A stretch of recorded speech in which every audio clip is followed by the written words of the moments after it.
Hello everyone, and peace of Christ to all of you. Please invite your friends and let us have some good time together. And for sure, please be nice to our Muslim guests because they are poor people. They have no idea what they are worshipping. Yeah, yesterday I made a video and I made a challenge to all Muslims in the world to give us an answer what Allah means. And if you go and review all the comments made by Muslims about that video, you will see how hilarious this religion is. I mean, it's amazing how this religion exists. Simple question. Like, who is Allah? They don't know. What Allah mean? They don't know. Where the name Allah came from? They don't know. How Allah look like? They don't know. How Allah He sit? They don't know. How Allah He stand? They don't know. The Quran says, brother, Allah He istawa ala al-arsh. What istawa mean? We don't know. What Israel mean? They don't know. What Abraham mean? They don't know. What Isa mean? We don't know. And you know, I wasn't going to go online, but I found the answers are hilarious too. Like, I can't skip it, you know. So let me show you an example of some Muslim answers. This guy, his name is Yikis. Mr. Yikis, he says to us, Allah, the name of Allah, maker of everything. And then he continues saying, you ask him, why is Allah Allah?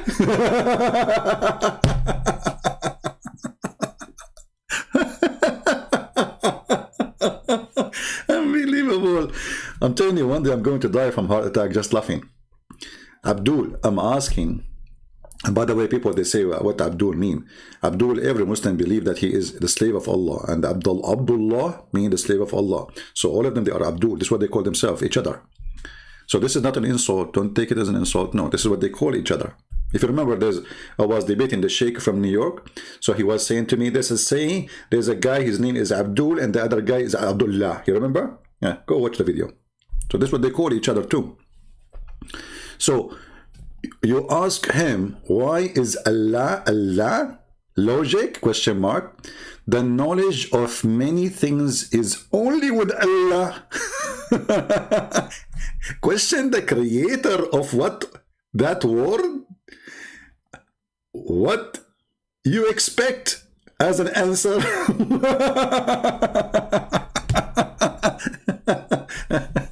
Ikis, I think your wife, she will never use a TV station, my friend. You are the best TV station. All what she do, she need to touch your nipples, and then you flip channels to the comedy ones between the right comedy and the left comedy. So each nipples will work for what is this, man? I mean, did you spend too much time to answer this question?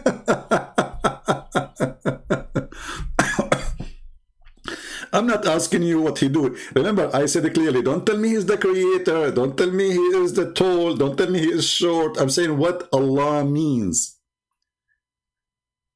What Allah means. Do you know? You don't. And this is a clear evidence that you Muslims, you stole the name from somebody else. You have no answer. All the explanation, including, actually there's one of them, he posted a comment, but he took it off. But thank God, I remember the name of the video he posted, and he said to me, why you don't play this? I don't know if somebody can see the link there. I did not see it, you know. I look for his comment. He posed for us a video. He's saying, why you don't play this? This is the meaning of Allah. And I will play it, you know.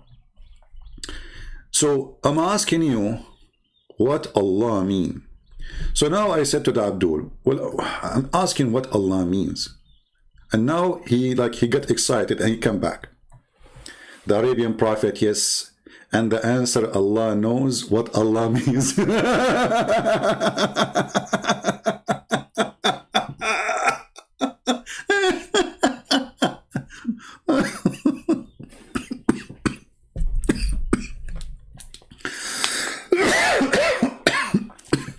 Sorry.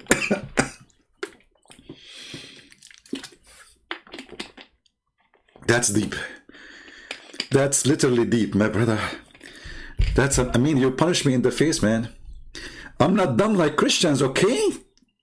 Hello? We will definitely ask him in Jannah, inshallah. So he will ask Allah what Allah mean definitely in Jannah, in heaven.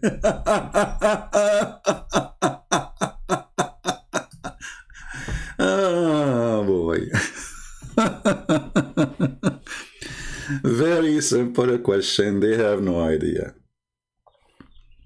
All this religion, brother, we are 1 point, yesterday they were 1.4.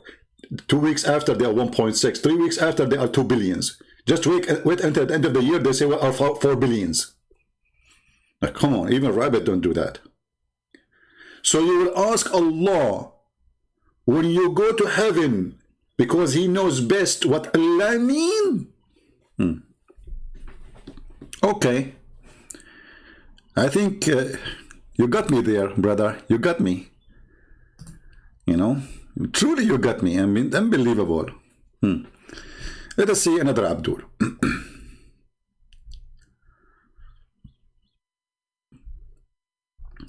I mean, the comments are really hilarious.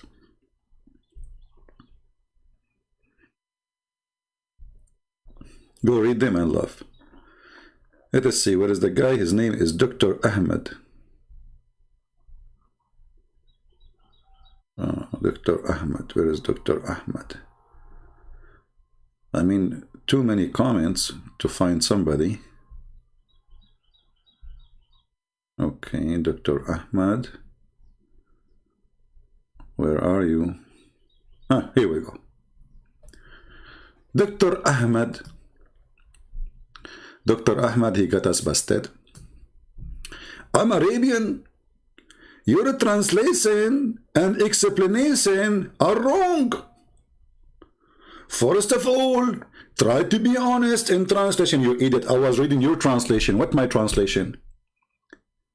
I mean, stupidity is really amazing. I'm showing in the screen. Go back to the video. I'm showing in the screen what your Muslim translation is.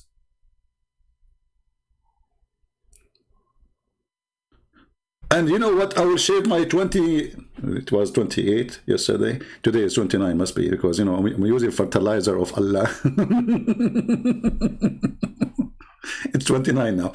I'm Arabian. Your translation and explanation are wrong. First, try to be honest in translation. I did not use any translation of mine. I use your translation. This is your Muslim website. It's called Wow, Qur'an Wow. Like Mr. Wow. What a translation, my friend. I'm using your translation. Like which translation I used, what was mine? Is that my website? Is my name? Let us see a translation here. Like, I think this is from yesterday, you know. And my browser go back to the history sometime. Sometime it failed. Muhammad Hilali and Muhammad Khan. Your translation is not honest.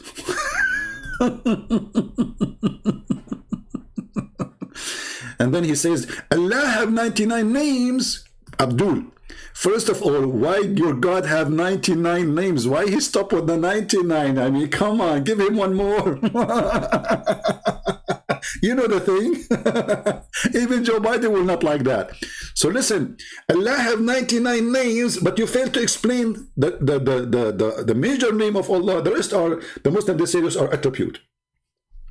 Those are attribute, and they say they are names. Okay, no problem. Al-Muqit.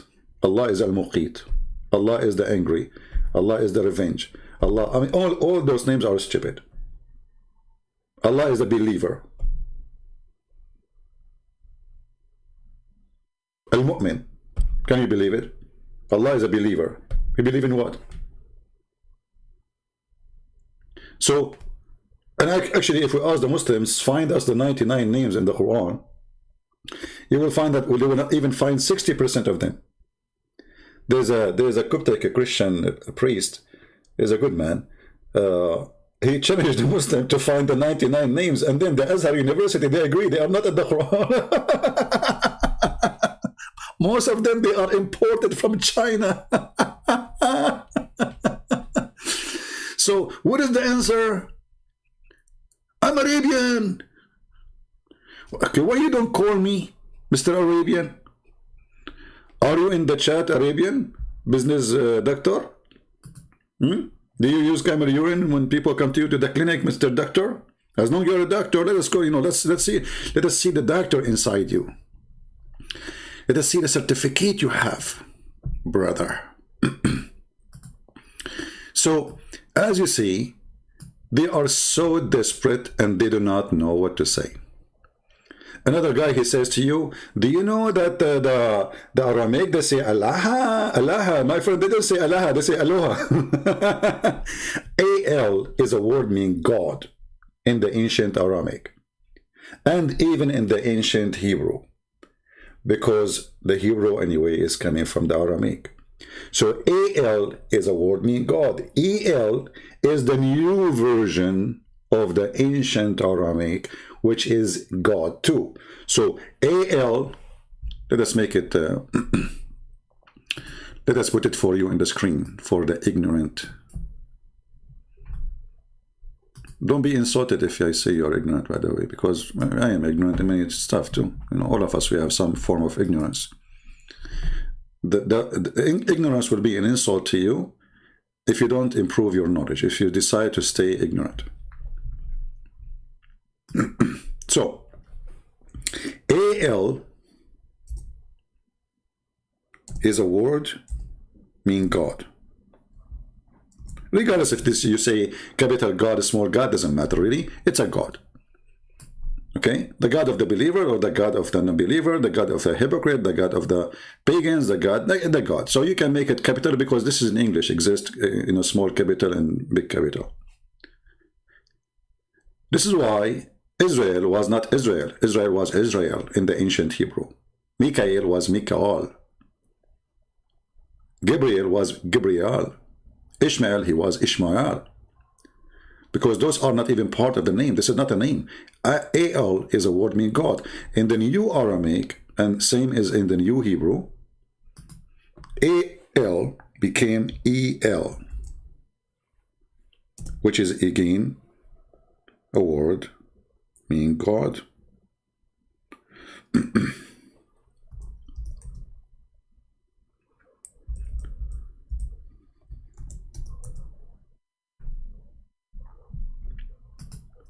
So what happened is that time change, you know, language change, and the AL became EL. This is why you will find in the Old Testament in Hebrew, some names still they are using AL, like Daniel, you know, Daniel. Okay, so when an ignorant like Muhammad, a thief, a liar, a stone maker, he copy from other culture and other language, and then he place it in his own religion, say this has belonged to me. Muhammad was a thief. When he would go to somewhere, he sees something, he like it, he adopt it. And we can give you many examples, as if we go here, let us see, just to show you an example. Like now, the Muslims are fasting Ramadan. If you ask the Muslim, Ramadan is what? What is Ramadan? They will say to you, this is where the Qur'an came, but the Qur'an did not come in Ramadan. Qur'an come in many years of Islam. And Ramadan, as you know, sometimes it's July, sometimes it's February, sometimes it's December. So if the Qur'an came in such a month, then such a month should be follow. Which month? Your Ramadan go around the year, around the clock. If you look with me here,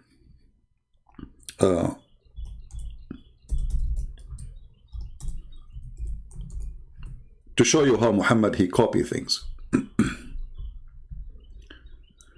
Why Muhammad, as an example, he chose to fast the day of Kippur, or the day of, they call it Ashura in Arabic, supposedly. Read with me, first of all, here. This hadith says that Quraysh used to fast the day of Ashura. in the pre-Islamic period. And the Prophet used to fast it too. Obviously, this Ashura is not the same other Ashura we will talk about soon, because it cannot be. Either it's for the Jews or it's for Quraysh. Quraysh didn't worship the God of the Jews. So why Muhammad he adopted Ashura? Because this is what the pagan Arab they practice. He practiced it too. Let us continue. Muhammad, he went and he came to Yathrib, which is now the city. It's called Medina. Muhammad, he changed the name. All right. And then he saw a bunch of Jews fasting, you know. He said to them, what is this day? Let us see. Hold on. Let me show you.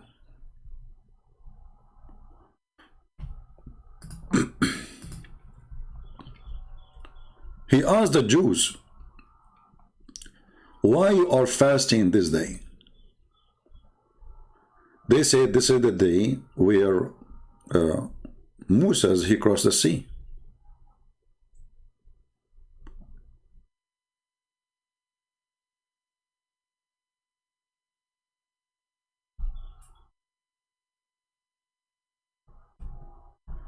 I will show you many examples of this madness, of this thief.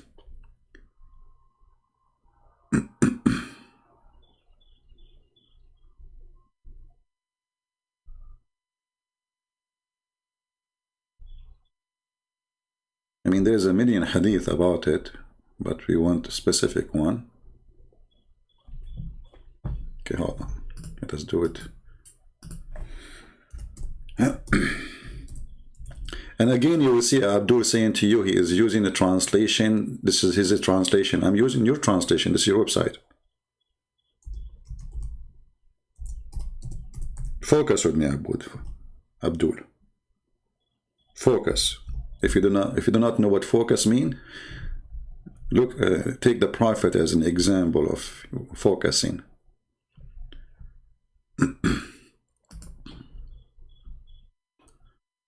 Let us see here. Hold on.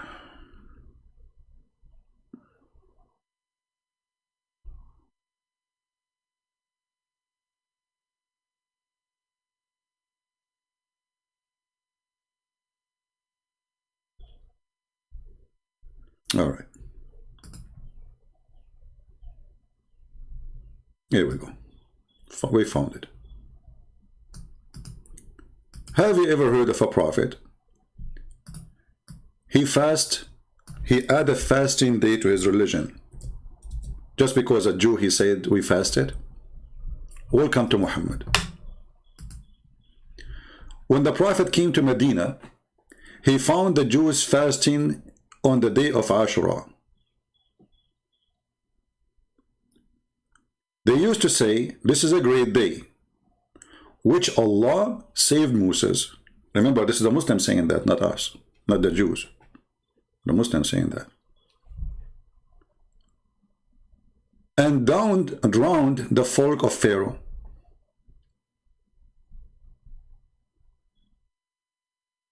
So this is the occasion. Okay. Let us get more details.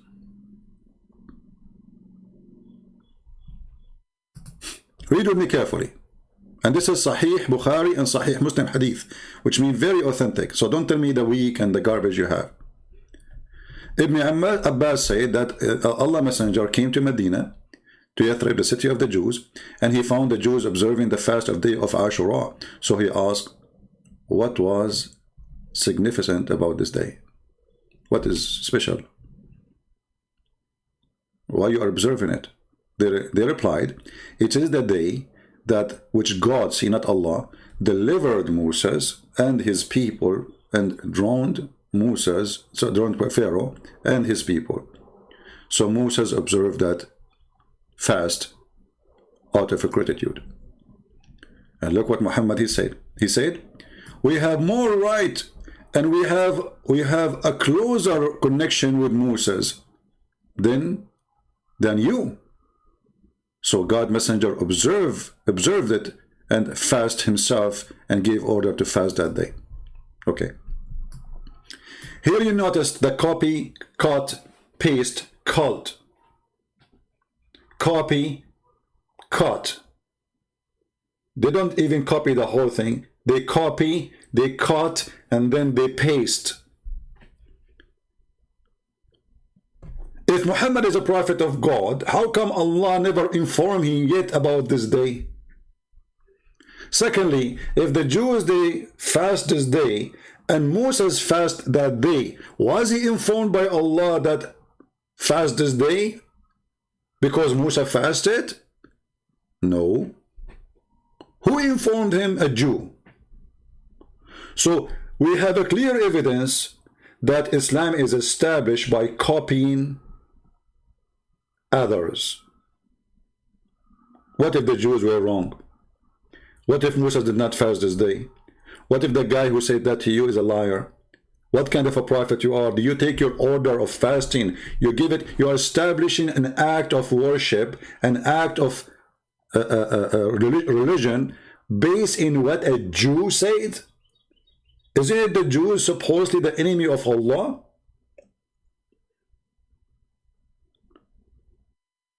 It is not Jibreel who told him, it's not Allah who told him.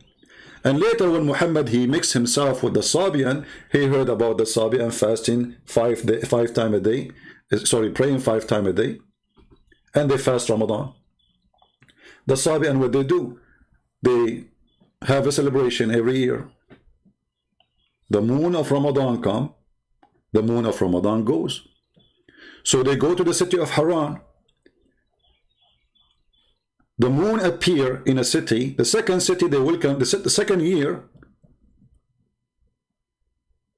oh sorry, 30 days after, they go and say goodbye for him in their city. And the same they do in the next year. They welcome him in one city and they goodbye to him, or they welcome him again in different city. It's like coming to a new place. It's like a new moon is coming. This is Ramadan. The ablution is from the Sabian. Go watch the video, search for Sabian ablution. Go watch it. It's exactly as Muhammad he do. And we cannot say the Sabian copying from Muhammad, because the Sabians are one of the most old religions in the Middle East.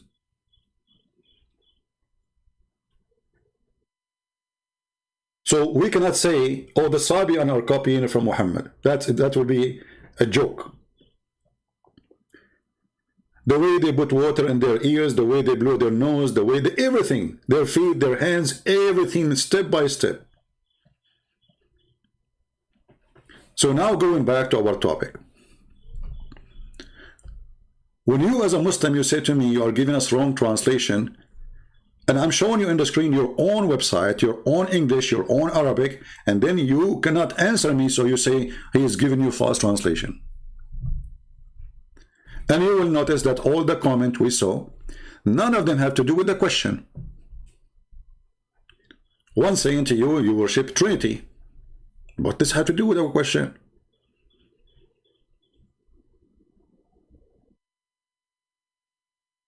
And then Dr. Ahmed, he said,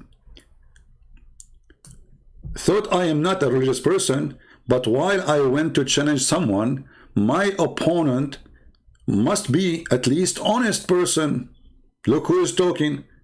People who believe in taqiyya and lying and take an oath by Allah name falsely. Isn't it your God Allah? And now he will say to me, the wrong translation, you are giving us false translation.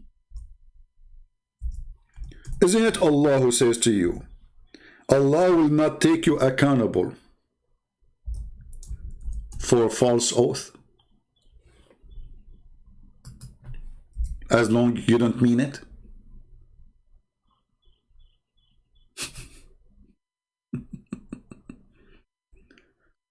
Huh? If a Muslim, he took a false oath, this is the only religion where false oath, as long as you don't mean it. So a Muslim, he come to you, he say, I swear by Allah, we like the Christians. I swear by Allah, Islam teaches peace. Allah will not take you accountable for your oath.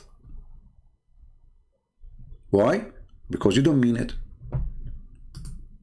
In your heart, there is something else. You don't mean what you are saying.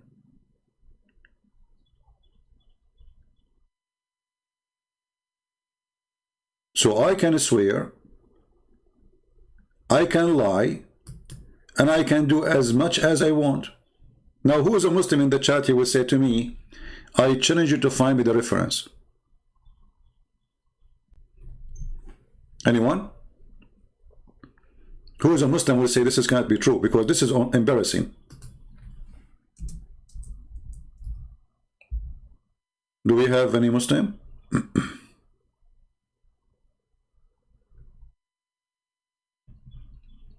Do you see it? Dr. Ahmed, are you willing to call me right now and get me busted? Oh, I forgot, you cannot debate someone not honest, but I thought the whole point of a debate is busting someone is lying. No?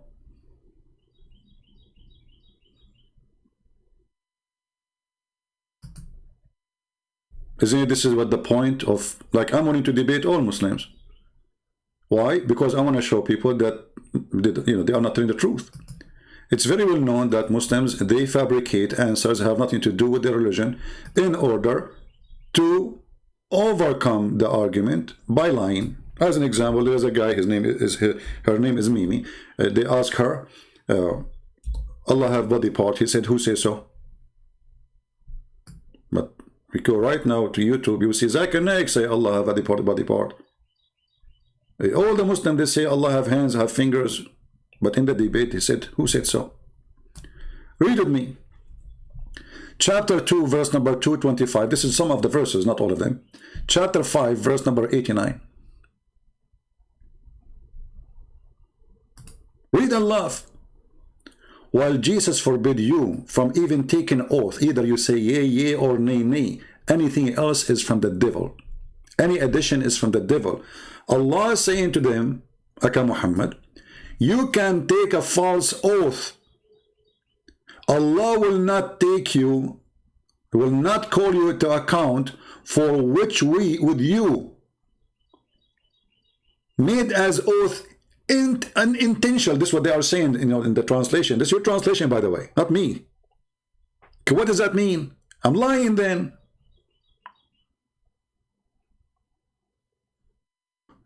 But Allah call you in account in which your heart have earned. What does that mean? What do you mean? I don't mean to take to this oath. I'm lying. This oath is just a joke. Change the translator, you will find a new Qur'an. Because every translator, he play with the Qur'an as playing with football. This is Muhammad Biktal. He will say to me, no, this is your translation. False translation. Hold on.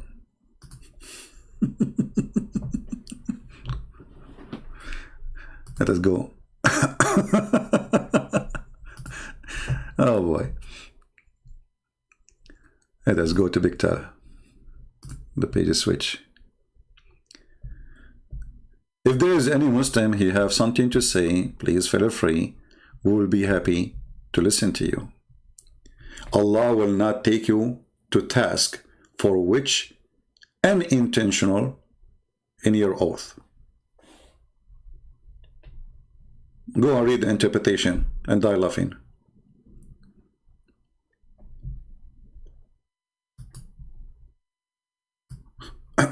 If we go to chapter 3, verse number 28, you will see the Muslims, they are given an open license to lie. It's called taqiyya. And many naive people do not know that the longer the beard, the bigger the lie can be. They are allowed to lie, my friend, and you are naive. This is their religion. This is the religion of the devil, literally. Because what kind of God? His name is Allah. You call him potato, tomato, who care? What kind of God? He says to you, you can say to them nice things, but your heart means something else. You cannot take them as a friend, but if you take them as a friend and you mean it, You are not a Muslim no more, and you have no honor, no protection, and we will kill you. And the funny that the God of this religion called the one who don't believe in him hypocrite, but he is the one calling the Muslim to be hypocrite. Let not the believers take the believer not to take the non-believers, the hypocrite, as a friend. The Jews, they're friends. The Christians, they're friends. Okay.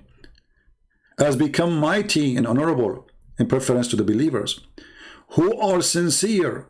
Okay, so the one who is sincere, by taking them as a friend, and he gave them honor, a mighty respect, by taking the hypocrite and disbelievers as a friends. He has no connection with Allah. How many Muslims you heard them saying, we respect Christians, we love them, you know, we hear Obama, you know, give us this garbage, we hear George Bush saying to us Islam is bees, you know, we hear all the madness, you know, all the liars. That the problem is the truth hurt, and they think by saying those statements, politically correct statement, they can hide it from us and we can have peace. Peace will never exist in this earth. You need to know, because that as long as the devil is exist, peace will not exist. The devil have many names. He have many forms. Muhammad is one of it. And look at the teaching. And you tell me if this is the teaching of the devil. And then let's read carefully.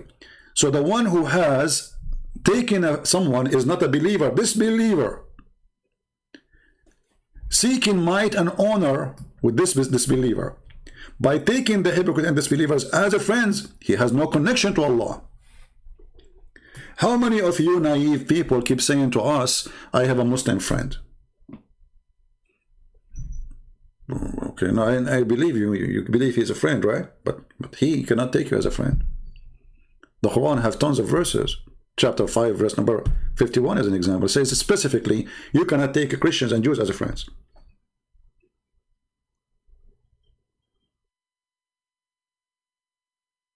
So the one who take us as a friend, he have no honor, have no protection from Allah, which means we will kill you. Gang, you see the gang? He have no honor or protection from Allah. Protection from Allah means the Muslim will not kill you if you have a protection from Allah. If you don't, we kill you. Your blood is free. Just because you took a Christian person as a friend, your blood is for free. Unless it be that you guard yourself against them, save yourself from them, taken as it were security. We are talking about Erdogan now. He joined the NATO. We are talking about Saudi Arabia. They open more than 20 bases of the American in their land. We are talking about Qatar. We are talking about Pakistan, or Pakistan, the Pornistan, as Fox News said, according to Google. The Muslim will say to you, oh, this is about war. My friend, Muslims believe that they are in war with everyone who don't believe in Allah. I mean, stupidity is amazing, and there's many foolish people, they don't want to listen. This is a person who will take you as a friend. What war? He cannot take me as a friend. It is him who cannot take me as a friend. So if we are in war, already we are not friends anyway.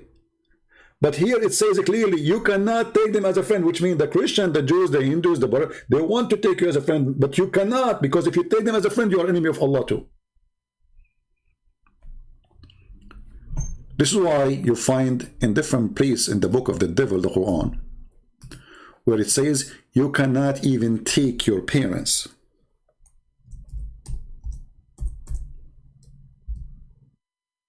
Even your parents, even your family. Chapter 58, verse number 22. The Quran says, you will not find one believer, just one, who take those who oppose Allah, who will love those who oppose Allah.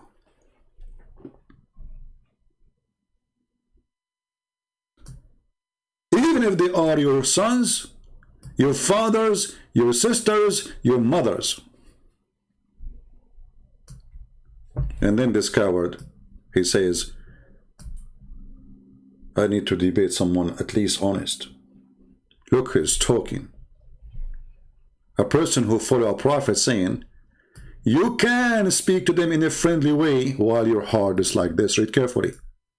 Saving yourself from them by speaking to them in a friendly way toward them while your heart is like this.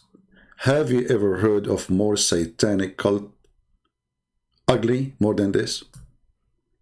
I have no problem to take Muslims as a friends. Why not? I believe there's good people, bad people everywhere. I might find a guy, a neighbor, maybe, he's a Muslim and he's a nice person. Why not? But now after I learned this, I cannot take him as a friend because I'm not a fool. He might be lying to me all day long, shaking hands, say we are friends. Because the second he say I'm a Muslim, that's when he believe in this. I have nothing against him as a person, as a human being, but I have a problem with this. How I can guarantee that this Muslim who is coming to my house is not going to practice this on me? He believe I am an enemy, and he's lying to me. So maybe one day he can do something wrong to me. Speaking to them in a friendly way while your heart is like this. So, Dr. Ahmed, are you speaking to us in a friendly way? Don't get close to Christian Prince. You are no match. And this is why none of your sheikh dare to call me. Now we go back to our topic. But thank you, Dr. Ahmed, for your help, because you open another window to expose the cult of Muhammad. Because if Muhammad is from God, he should say, be friend to everybody. Be honest with everybody. Speak with dignity with everybody. Not lying to Christians and Jews and Hindus and Buddhas, but be honest with Muslims. This is a gang system. This is not a religion.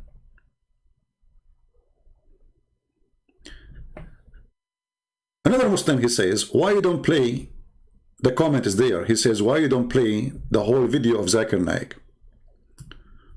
I said, okay, where is the, okay, I will play it, but where is the answer? Here we go, this is Zakir Naik video. If you listen to it, you will die laughing. Where is the answer? Still we are waiting. Who is Allah? There is no answer. Read carefully, listen carefully. But the crowning name is Allah.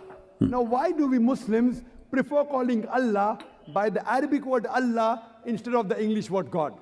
The reason is, sister, all the other names and words, they can be played around with.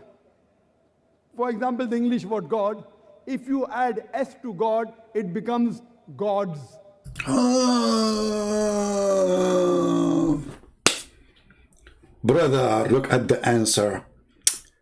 Brother, if in English you add S to God, you make it gods. Can you add S to Allah? Yes, I can. I do. Why not?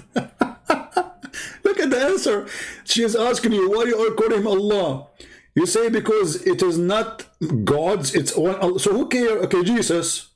Hey, Jesus is one. There's Jesus. This is Jesus. I mean, look at the excuse. Look at the stupidity.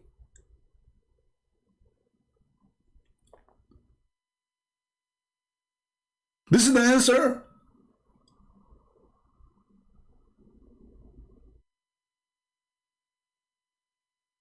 And this is the guy said to me, why you don't play the rest of the video? Because he got you busted there. Let us see. I want to continue. Plural of God. There's nothing like plural Allah. Kul huwallahu ahad. You just confirmed that Allah is not one, because you said Qul huwallahu ahad. Ahad in Arabic is mean echad. This is from the Hebrew. And this is from the Aramaic. And echad is not one as a person, is a unity. This is why the Bible says that the man, he leave his parents and he would become with his wife echad. Ahad. So the idiot who do not know Arabic, I mean, there's a guy who said in the comment, it's not fair to complain about the Arabic of Zakir Naik. My friend, I'm not complaining about his Arabic. I'm showing you how stupid it is, because if you don't know Arabic, don't speak Arabic. but claiming to be scholar in the religion, yet you do not know the language. You see, if I want to claim to be scholar in the Bible, the Hebrew Bible, I have to speak. I mean, people will laugh at me if I say I'm a scholar in the Hebrew, but I don't know Hebrew.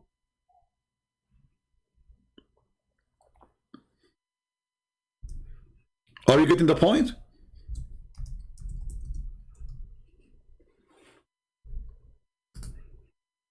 Or you, as a person who believe in Allah, you don't have any point anyway.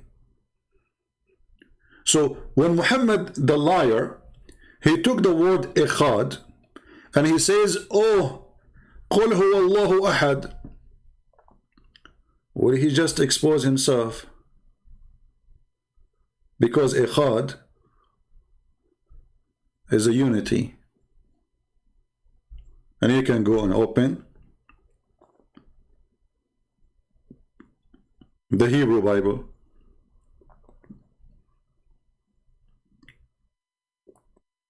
And if we go right now to the Qur'an, the yellow pages of Muhammad, actually this is an insult to yellow pages.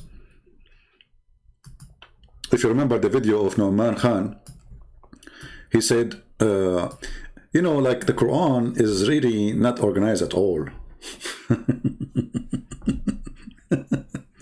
He said, I am against to say chapter 1, chapter 2, because chapter 1 is mean organized, the story is coming in order. In the Quran, there's no order. Exactly. So if we type the word ahad here, and I will type it in front of you, Abdul. Ahad. Am I typing in English or English? Hold on. Switch to Arabic. This is ahad. Look at this. All those verses using the word ahad in the search engine here appear 29 times, but I think it appear more. Ahad, ahad, ahad, ahad. You will say to me, there's tashkil here, but you know, Muhammad, when he have the Arabic, there's no tashkil and there's no dots anyway. Ahad mean one off. Okay, like as an example,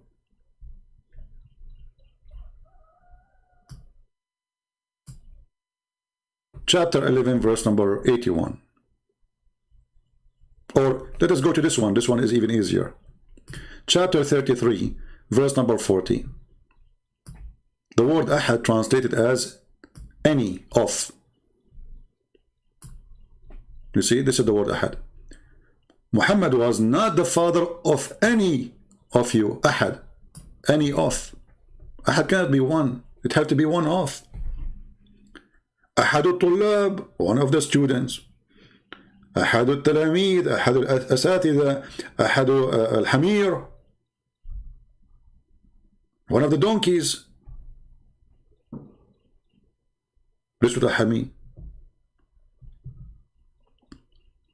But the word used in that word, in that phrase where Zakir Naik is quoting, he is copying ikhad.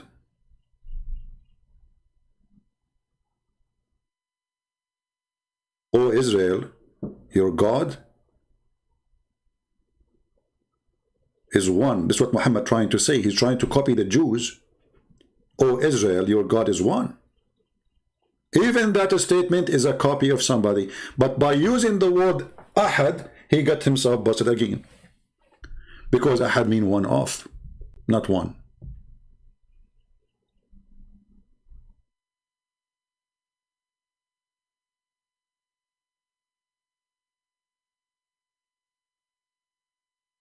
As an example, in Genesis chapter 1, verse number 15, and God, he says, God called the day the light day, and the darkness called night. And then, and the morning were the first day. That is the ikhad, the first day, akhad. But it's one of many.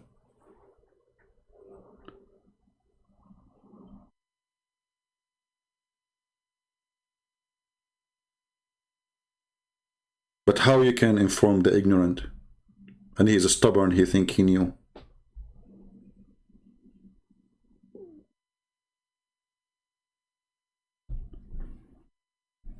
We go back to the video so we can laugh more or forget about this guy. Potato. Jesus versus vegan. A black stone kisser talking about Jesus versus vegan. You know, we got him busted there too. Continue, Zakura. He is Allah one and only. If you add D-E-S-S to God, it becomes goddess, a female god. In Islam, there is nothing like male Allah or female Allah. Look at this liar. How many times the Quran says it is he, it is he? Like what? There's no male and female Allah? Allah is a transgender?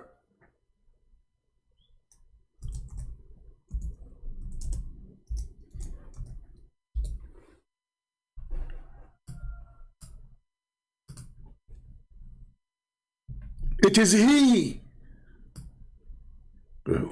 If it is not, there's no gender, why you are saying it is he? You see, this is what happened when you have a donkey in the stage and the rest are a bunch of a mule. And nobody understands what this guy is talking about. He think that's it, he's saying the truth. He is all knowledgeable. In Islam, brother, we don't have he, Allah. When all the Quran saying it is he, it is he, it is he, and says it is we too. But when you say he, it is a mere word. Just to make it more clear, isn't it the Quran says if Allah want to take a wife, he will take it from us? So Allah will take a wife, but he is a female? He have no gender. So how come he will take a wife?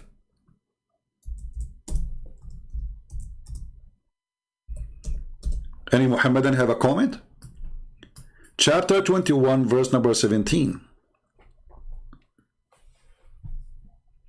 The word here, past time, is lahu. Lahu in the Arabic language is women. لو أردنا أن نتخذ لهوا. You can go right now and open the Islamic interpretation. You will see lahu is a word mean women. Change the translator. You will see right away the word women appear in a miraculous way. Look at this. Had we intended to take a pastime, i.e. a wife, which will bring us a son or our son, we should surely have taken it from us. And this is again debunk that Allah is one.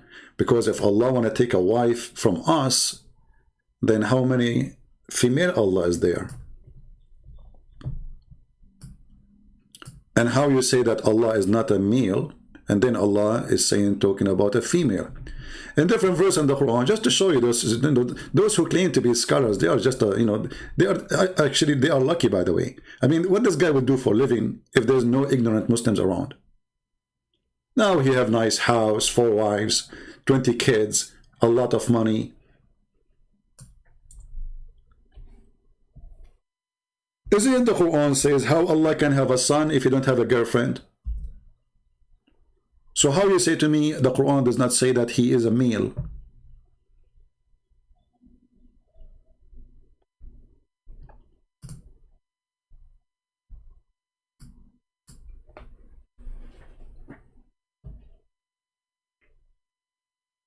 Do you see it? To him, again, it's not a male, brother. It's Allah have no gender. To him is due the primary origin of the heaven and the earth. How can he is not a male, obviously, have a son? Somebody might say to you, Christian, don't you say we believe that our God, Jesus, he came to this earth as a male. No problem. You Muslims, you have no idea what you are worshipping. Jesus, our Lord, the Christ, he came as a perfect male.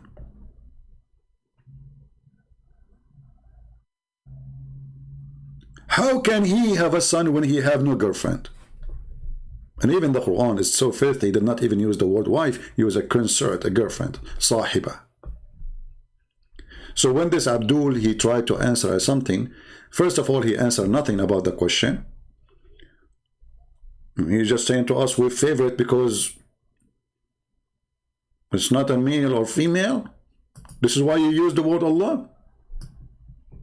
Well, there's many words that they are not male or female, then we can use them as Allah too. Is the word chair male or female?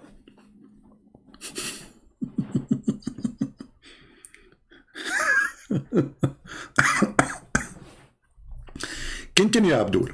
Allah subhanahu wa ta'ala has got no gender. If you add father to God, it becomes Godfather. He's my Godfather. He's my guardian. Okay. If you have father to God, so how the Arab they says Allah have 3 daughters? I mean, look at this silly, this is silly answer. What does this have to do with the question? This is what happened when you ask them an embarrassment question.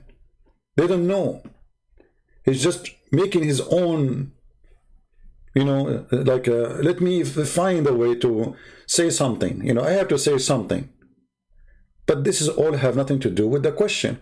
The question you should say, okay, Allah, he said his name is Allah. Okay, but what Allah mean? They don't know. Continue. There's nothing like Allah Abba or Allah Father in Islam. So how you say that the God of the Christian is the same as the God of the Muslims? Because the Christian, they called God our Father. Then you will find somebody even saying to you, the Arab Christian, they use in their translation, in the Arabic translation, as the same as the Indonesian Christians, or in Malaysia, they use the word Allah, which is a false translation. But as you see, here we go, they are using false translation, and they say Allah is our Father. So the name did not prevent that from happening. Stupid. And the Arab, they say Allah have 3 daughters. So that did not prevent that from happening. If you add a mother to God, it becomes Godmother. Okay, well, guys, if you add mother to God. Well, here we go, you add 3 daughters to Allah. What a different. What is different? The Arab, they added 3 daughters to Allah, Al-Lat and Al-Uzza and Manat, and some they say even Manat is the wife. They are not sure which one is the wife.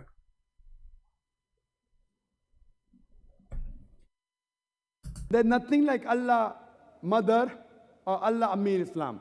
If you prefix tin before God, it becomes tin God, meaning a fake God. There's nothing like tin Allah in Islam. That's the reason we Muslims, we prefer calling Allah. Did you see? We Muslim, we prefer to call Allah Allah. It's a prefer. Did you hear this? We prefer. So what this idiot saying, we Muslim look at names and we could not find better name than this name. We look between the words and we say, okay, well, this is the name look like this is this is the best between all the names.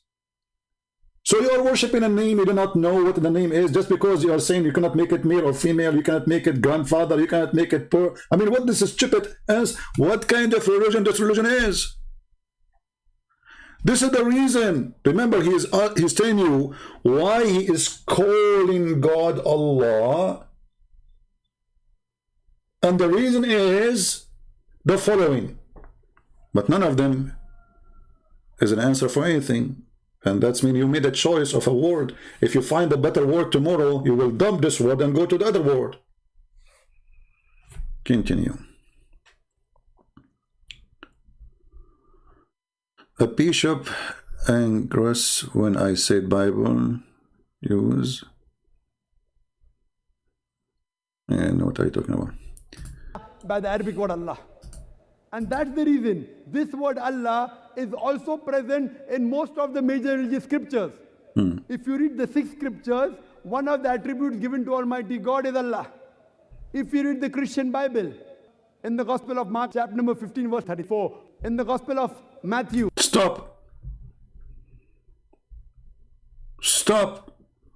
Let me go there. There is no such a thing. Even the word there does not talk about God, you idiot. The guy he quote, whatever he quote, the Muslim, they put in the screen. Here we go. This is all the translation for Mark 13:34.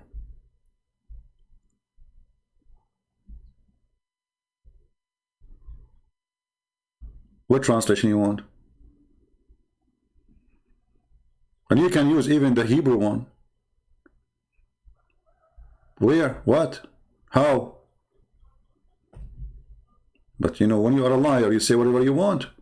Here we got you busted. You don't even know how to quote correctly. Which verse you are talking about? Chapter number 27, verse number 46. When Jesus Christ, peace be upon him, when he was put on the cross, he cried out, Eli, Eli, lama sabachthani. Eli, Eli is Allah. Abdul, it is Ili, Ili, Ili, A-L, ye to make it my. So, Ili, Ili is a quotation from the Old Testament.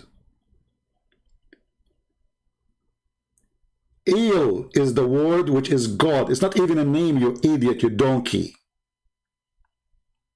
So what El have to do with Allah? Oh God, why hast thou forsaken me? Okay, hold on.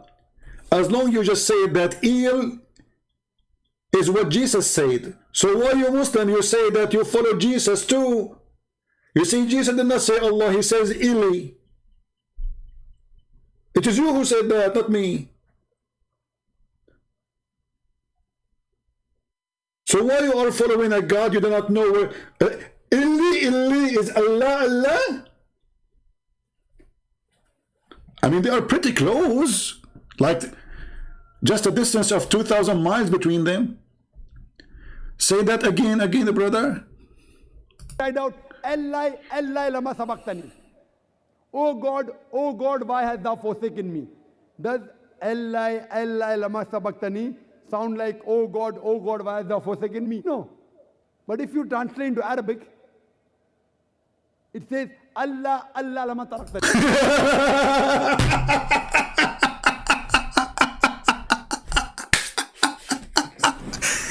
If you translate to English Arabic, you stupid translate what? This is the Hebrew, you donkey.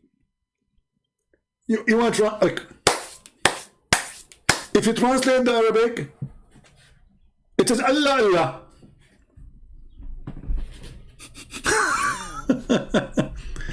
Anyway, let me show you another guy, and this will be the end of this video, showing you clearly that Muslims do not know what they are worshipping, and in fact they stole the name. Remember, this video is posted to me by a Muslim. A Muslim, he says to me, the meaning of Allah is in this video.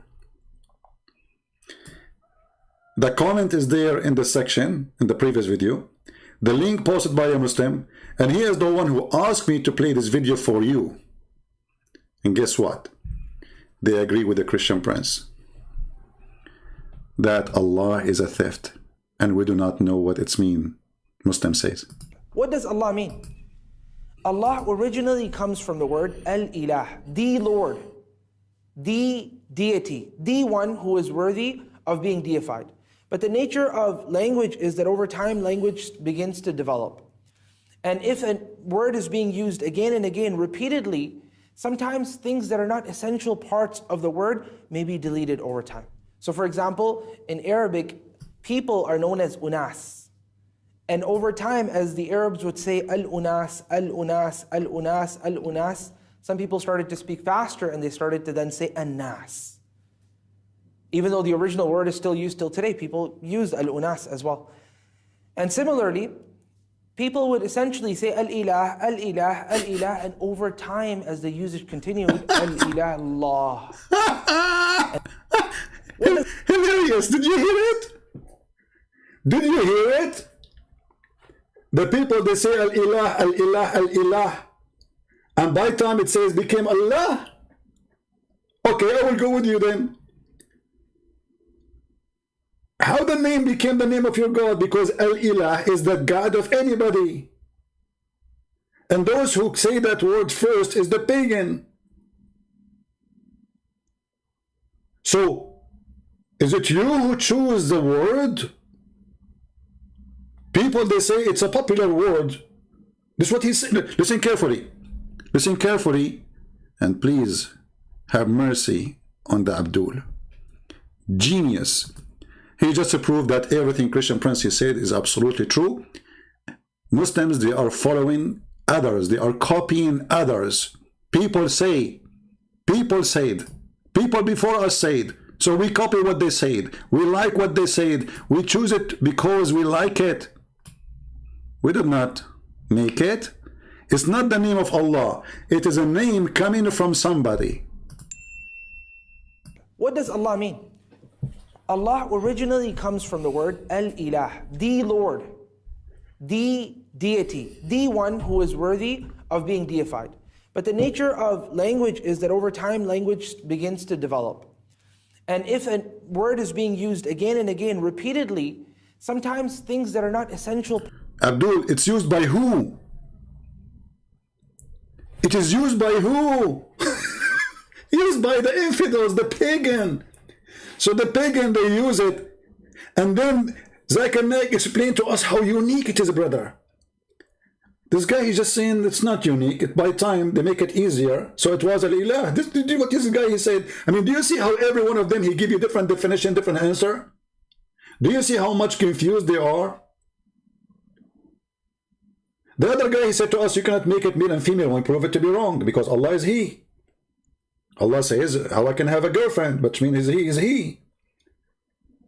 The Arab, they call Allah have 3 daughters, so He can have children. The name will not make any difference. And now this guy is saying to you, the correct word is not Allah. It is Al-Ilah. But people, they want to speak it faster, so make it Allah. Did you hear it? So you Muslim praying to Ilah, not to Allah, or to Allah, not Al-Ilah. And how that became your God. And why you say it's a name then? Because based on what you said, it's a word meaning God.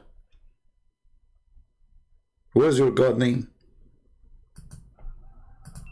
What does Allah mean? Allah originally comes from the word Al-Ilah, the Lord, the deity, the one who is worthy of being deified. But the nature of language is that over time language begins to develop. And if a word is being used again and again repeatedly, sometimes things that are not essential parts of the word may be deleted over time. So for example, in Arabic, people are known as unas. And over time, as the Arabs would say al-unas, al-unas, al-unas, al-unas, some people started to speak faster and they started to then say an-nas. An-nas. Even though the original word is still used till today, people use al-unas as well. So are you saying to me that your God, Allah, He chose the word, the people, they change it? Because the word an-nas appear in the Quran. Allah is using the wrong word? Because you just said it is, the correct one is al-unas. So Allah using the word an-nas, why? Like, what? I mean, where you get those people from, for me from? I mean, you Muslims, you post those videos for me, supposedly to get me busted. And look what happened. There's a chapter in the Quran. There's a chapter in the Quran, you know. What the chapter saying, brother? So Allah and the Muslims choose the wrong name. Here we go. It's called An-Nas. Do you see it? Isn't it you Muslim, you say that the Quran written before all mankind exist? But you just said that the word, this is a change.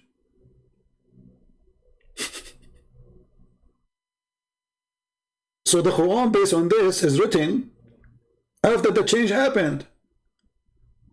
This is An-Nas, not Al-Unas, as he said. The name of the Malikun Nas, read it carefully. So the Quran written after the people, they changed the word. The original, the correct one is Al-Unas, he said. But people want to make it easier, so they said An-Nas. Allah is Ilahun Nas.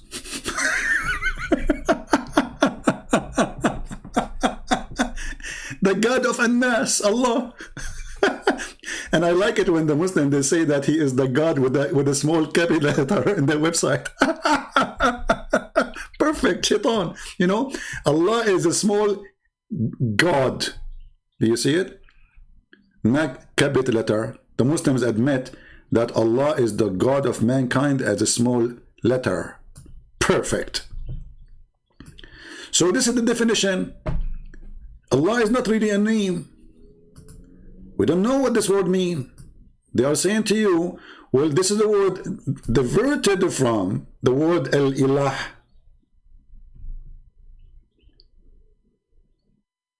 And imagine here, by the way, until now we did not get any official answer. Like, why Muhammad did not tell us what the word means? Why Allah did not say what the word means? We have YouTubers. Anyone can make an answer. I can make it. I can say it to you to be a tree. Where is the official answers? And now you admitted that you are stealing the words from somebody else, and this has nothing to do with your religion. Other religion, they would say al-ilah, al-ilah. So you make it, and you make it a name for your God. So you are looking for a God, and then you found a God as of your choice, the God of the Kaaba, the God of the star, the God of the moon, and you said, I'm going to call him La. And just to prove to you that what he said is stupid, more than what he's stupid he said, I mean, the answer he said is condemning Islam anyway. But al-ilah, al-ilah, ilah, is simply E-L, and there is little H at the end, like a sound of a music. Ilah. Still, it's ilah. It's not Allah. It is Il. Idiot. Il. Ilah. That sound at the end, the little tiny H, it's not really even an H. It's like a music sound. They added like for something holy to make it more beautiful. It's not even part of the word. It is Il. And we just heard Zakir Naik saying that Jesus said Ili, Ili. And he said, this is Allah.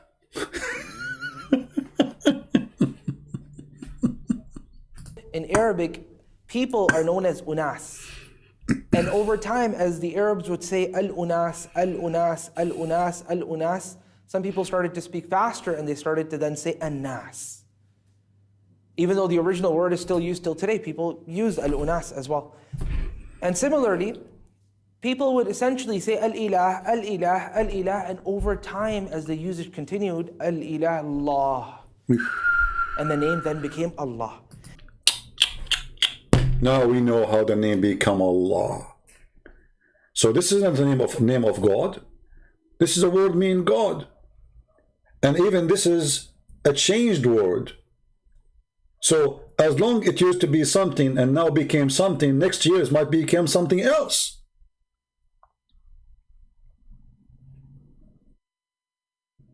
So now do you believe me when I say not a single Muslim can answer us?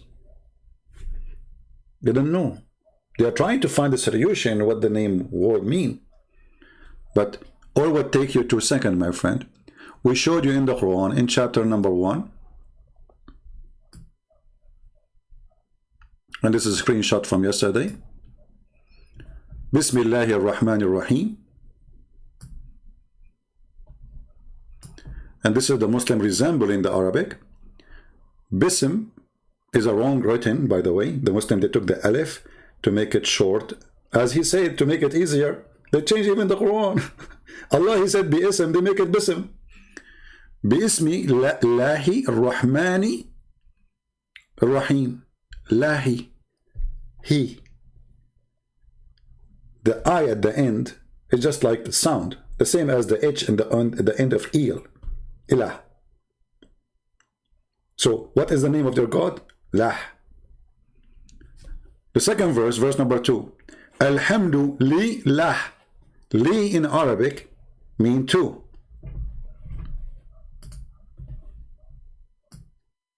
Li mean two. Lah is the name of their God, as you see.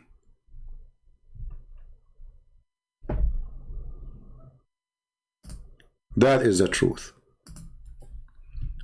Lah is not Allah. And this is why the Qur'an deleting totally the letter Alif in the beginning of the name, because it's not a name.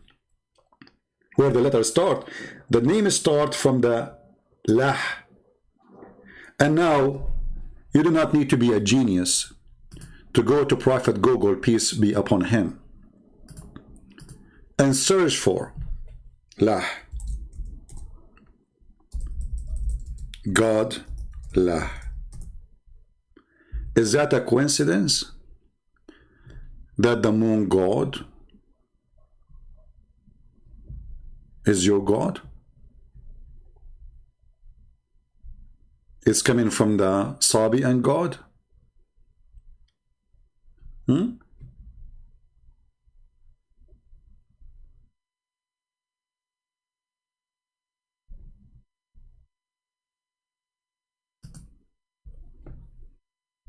Any Muslim?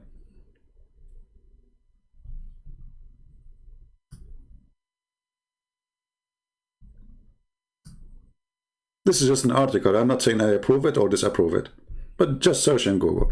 There's tons of articles, and you check it out, and you study carefully what it is. Lah is the moon god. Actually, we have a clear reference that Allah's name is very flexible. If you remember,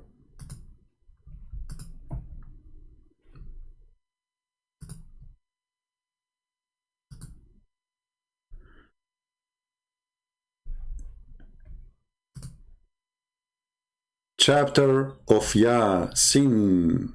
Yasin. What sin mean? Allah is the God. Sin. Ya is a word mean God. Another word from the ancient Sabian language. Yasin. Ya is a word mean God. Search right now for sin.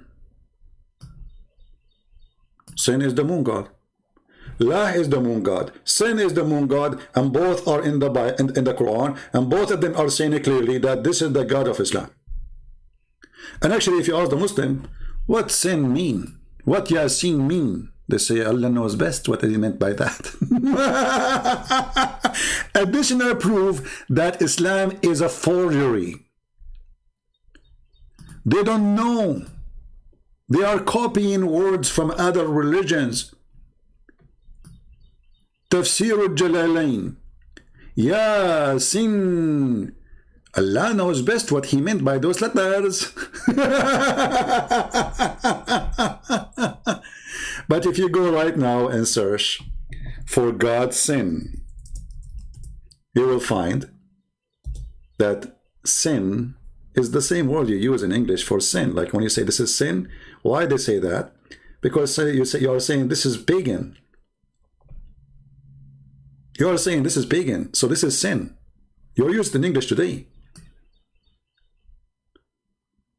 Sin is the moon god. So wherever we go, we are surrounded by the moon god. And this is why we will find, when we speak about the moon god, right away we will find the crescent moon.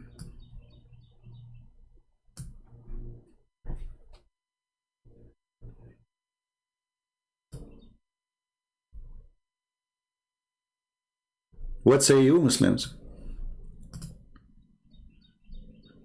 Your God is Lah. Your God is sin. Your God is pagan God. And you have no idea why those names are there. Copy, cut, paste, cut is called Islam. And because you are copy, cut, paste, you do not understand what it says. I mean, have you ever heard of a God? He says to you, Yasin. Okay, what does that mean, brother? Allah knows best, brother, what he meant by this. Because Muhammad is copying from the book of Waraq ibn Nawfal. He do not know what those things mean. I mean, if an average Muslim do not know, I understand. But if the Prophet himself do not know, that is a different story.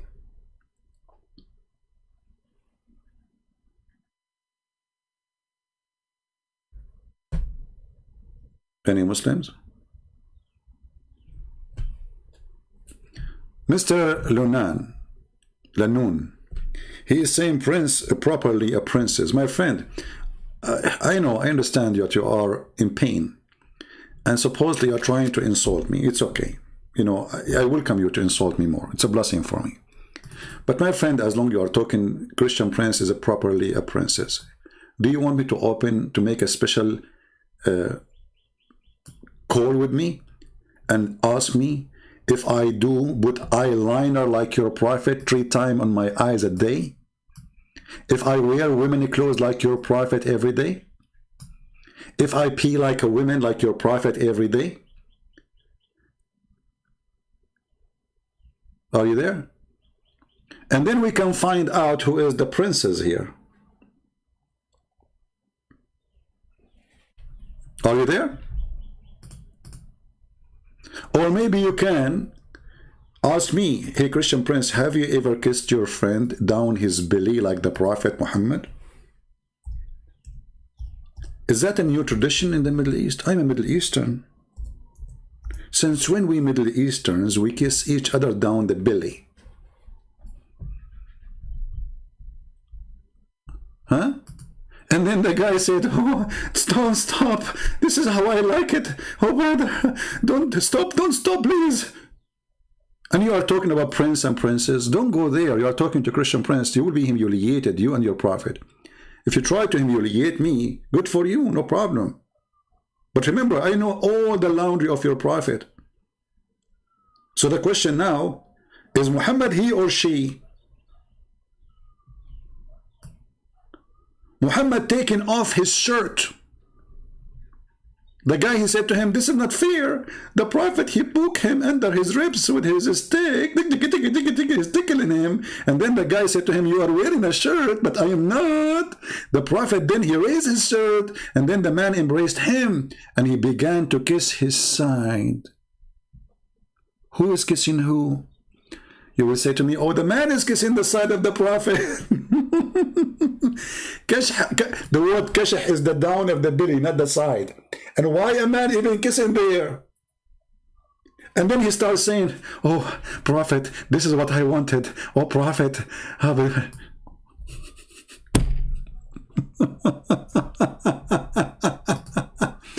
My religion is dead, my friend. Even your Qur'an says, and judgment time will not come until all they believe in him, who the Messiah. It is your religion who is dead. This is why you want to kill those who preach the gospel, because you're afraid, because you are terrified. And your prophet is dead. How you can have a religion anyway? My Christ, my Lord is alive. Your religion is dead, and your prophet too. And I can show you the hadith how he stink. The Muslim did not bury him for 3 days, 3 nights. They think that he's the same as Jesus, because he lied to them. He says, we prophet promised by Allah that our body will not decay. And then the poor Muslims, they believed him, so they did not bury him for 3 days. He said to them, pray, send your salat to me, for your salat will be presented in the front of me. They said to him, prophet, but you will be dead. You will decay. He said, no. We prophet, our body don't decay. And then the reference says that the prophet قَدْ رَبَى بَطْنَهُ, which means that his belly full of fart, full of gas.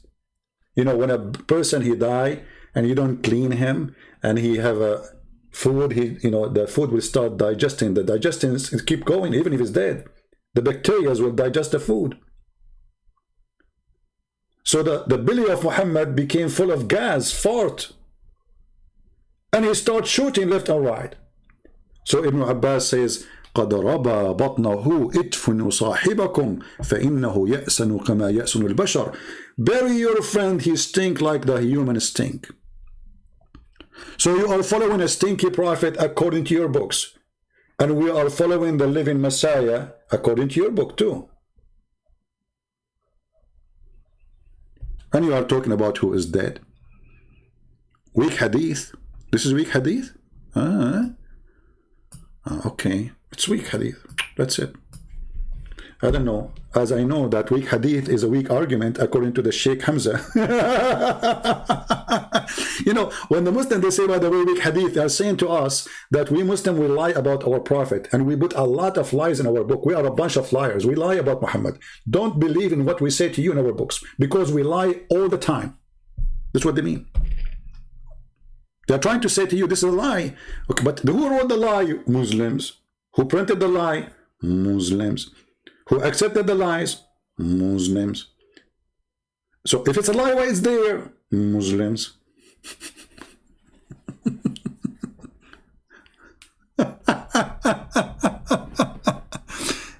Okay. And anything is embarrassment to Islam, they say it's a lie. It's a lie, brother. Hey, Abdul, first of all, I thought Salat should go to God. Why your Salat will be given to Muhammad? Is he God? Look, you pray now, your prayer is not going to Allah. It's going to Muhammad in the grave. Brother, is that true? And by the way, just to show you the stupidity of this cult,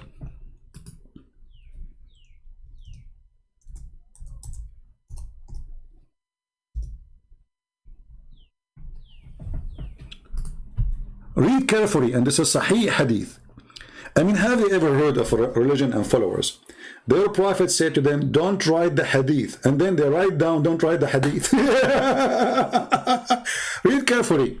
The prophet said, who? Allah Messenger said, don't take down, don't write down anything from me. And he who took down anything from me, except the Qur'an, he should efface it.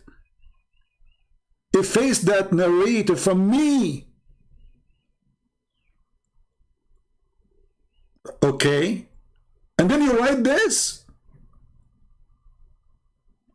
The guy, he just said to you, don't write what I say, only Quran. And then they write, the prophet said, don't write what we say.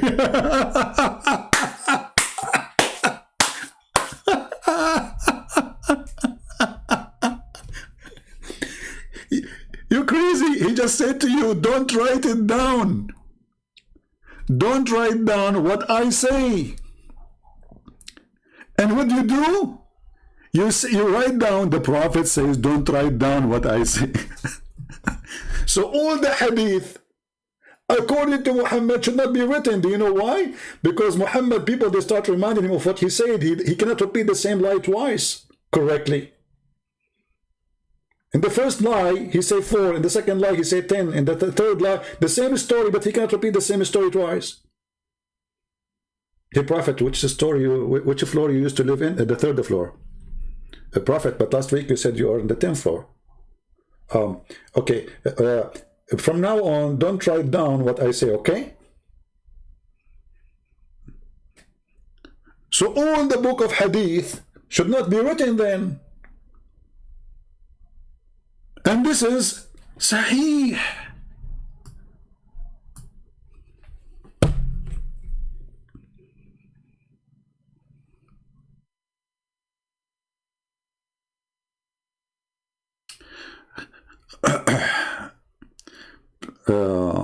According to the direction of his camel. Well, my friend, the Muslim, they will say to you, well, he's praying, doesn't matter, you know, because the Quran says wherever you will put your face, you know, it's not worth it for me. Hit the head of the snake. Don't waste your time.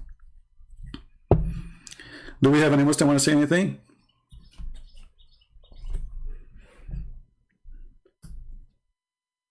Now listen to me. Don't download my videos. And then by the time I finish my speech, I will find like 100 if you downloaded the video, and they will make the title. Christian Prince, he said, don't download the video, okay?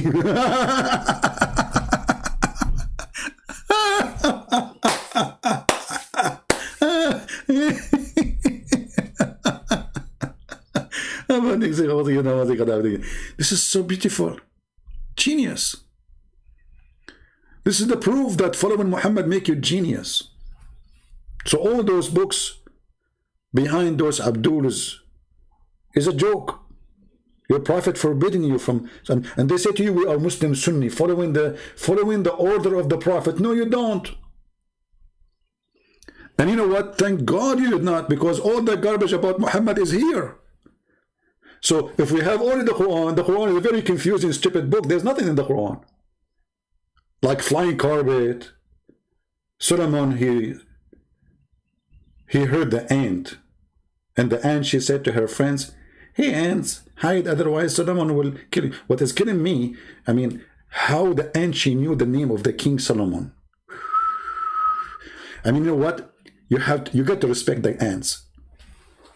I mean, how in the world, she is an ant, but she knew the name of the King Solomon. You see how famous this guy was? And there's no social media at that time, brother. How she knew his name? It's very amazing. I feel like converting to Islam now. When Solomon, he arrived to the Valley of the Ants. Is that in California?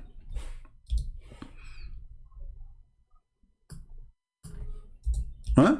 Where is the Valley of the Ants? Is that in California? As I know, there's ants everywhere. But look like the ants, they have their own territory and the state, the Valley of the Ants. Till when they come to the Valley of the Ants, one of the ants, look at the details, look, one of the ants, not all the ants, just one only.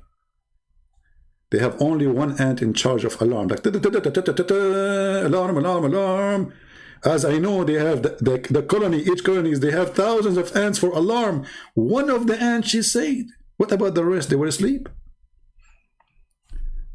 Oh, ants, enter your dwelling. And I saw some videos, hilarious. They say in Arabic it says namla, and science discover that the word namla, sorry, the one who in charge of alarm is a female, and namla is a female. So how Allah, he knew this? You idiot. In Arabic we say female for all those insects, regardless if they have balls or not. So when they are many, we call them naml. When it is one, we say namla. Idiot. We don't check the balls of the ants. Hashara, insect, it's a female. Any individual, we add T to it. Idiot. But anyway, this is the good story, brother. Here you learn history. And Darwin, he should start from here, the idiot Darwin. The ant, she said to the other ant, and look how, what we learn from this story. And then Sulaiman, he smiled. At her speech, the ant, she made a speech. As I know, the ant don't talk. They communicate, yes. I mean, we can say they talk, but they don't talk really speech. They communicate by vibration and chemical, that's it. And the funny, that Allah, he taught Sulaiman the language of the birds.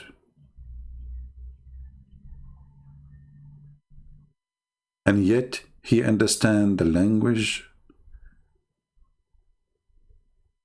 of the ants.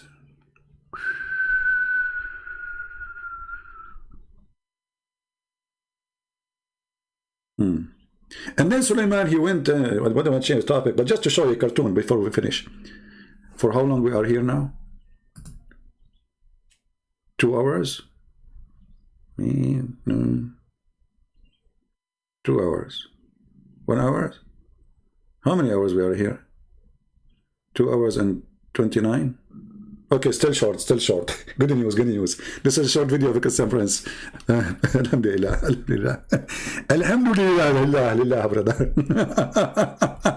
Lillah, li, alhamdulillah. Genius. So, my friends, my brothers, my sisters, Islam is a joke, and there's no question about that. And as you see, we challenge them to tell us what Allah means, and none of them can tell us. They are saying to us, this is a word diverted from something else. So how you say this is the name of God? How you say this is a name then? They don't know who is their God. All what they know, that Allah have 2 hands in the right side of his shoulder. He have a shin. He have a face. He have eyes. but don't ask more questions. They don't know who they are worshipping.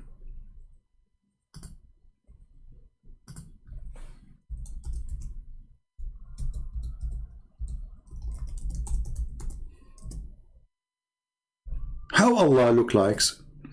Maybe we should make our coming video about this topic. How Allah look like? Okay, the second question of Rami was when people pray and say, oh Allah Azza wa Jal, grant us the ability to see your face in paradise, or when someone prays to you and says, may Allah Azza wa Jal allow you to see Allah's. And by the way, this is a serious program now, because usually Islamic program, the question is very silly. Like, brother, is it okay if I eat ice cream with my fiancée, or she became my sister if we drink the same, if we eat the same ice cream? Or other caller, she would say, brother, is it okay to shave my underarm? I'm a female and I am 17. This is life on air. Or you might find a woman, she is horny, say, when I take off, listen to this. Once a Muslim woman, she called a sheikh live on TV. I wish at that time I have a program to record it. She said, Assalamu alaikum, you know, and there's two sheikhs. And the woman, she is like making some noises which you don't want to hear. And the sheikh, they start sweating. Brother, when I take off my clothes in the front of the fish tank, the fish, they start shaking. What? The fish in the fish tank, they are shaking? What? The sheikh, he drank the water. I'm not going to make the voice of the women, because you know what I'm talking about. Obviously, she is not a good person. I mean, I don't know. She is making fun of them. I have no idea. So the sheikh, he drank the water. The other one is sweating. He says, sister, I think a sister, you have to, from now on, don't take off your clothes in the front of the fish tank, because the fish are looking at your beautiful, pure body. And they have a genie in the fish. It's true. Muslims believe in that. So there's a genie inside the fish, is a male genie. When this female, she take off her panty or her clothes, like, he go crazy. You know, like, you know. So please don't take off. And then she said to them, the woman, I cannot tell you, sorry, I cannot do that because I have only one room. Oh, the guy, he starts sweating more now. He said, okay, sister, don't you have a blanket? Cover the fish tank by the blanket. I mean, look how serious the topic is.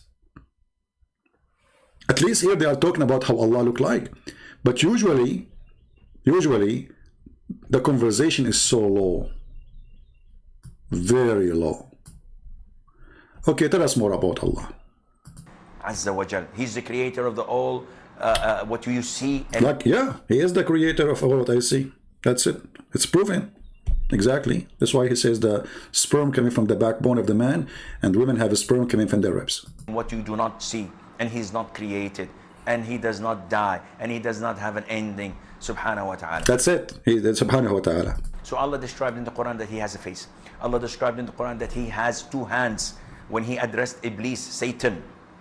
And he told him, what? Hold on. There's a guy, his name is Mimi. He said, who said so?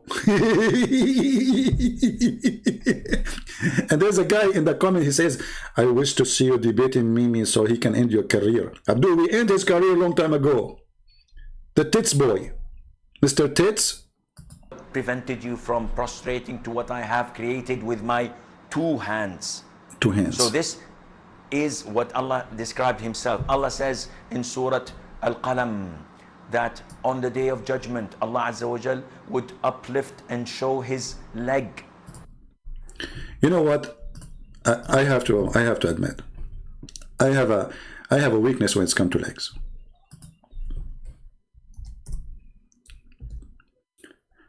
But I wonder if the God, he will show his leg.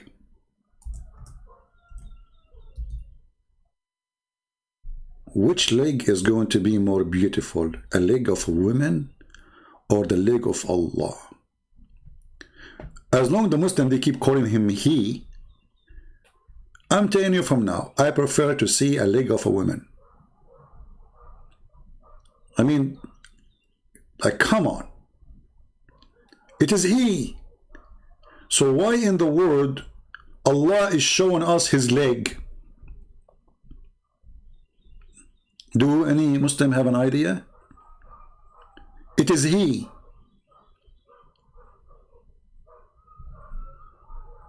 Anyone? So it is He, and He is going to show us His leg. I cannot imagine how the legs of Allah look like, but I got a picture.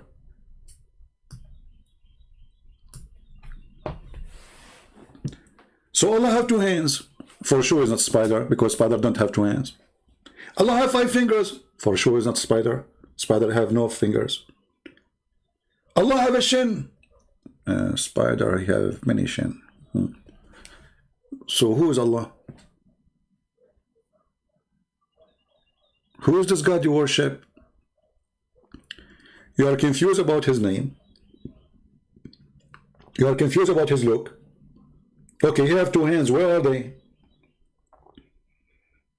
And when you say He have hands, why He need them? You see, Jesus come to this earth as a man. Okay, He is, between us as a man, so He do what men do. He have hands. He grab with them things. Okay. Allah have hands for what? You see, the Muslims, they say to us, the Qur'an says, if Allah wants something to happen, they say, be and is going to be. So what the hands for? Is it metaphorical? No. The guy is saying clearly, those are not metaphorical. He have 2 hands. So maybe we should make the second video after this. Or maybe I'm trying, I'm thinking to make it like a series about what this mean, like maybe next video I will make what Israel mean. Hey Muslims, what Israel mean? The Quran keeps saying Israel, Israel. By the way, look at this spider.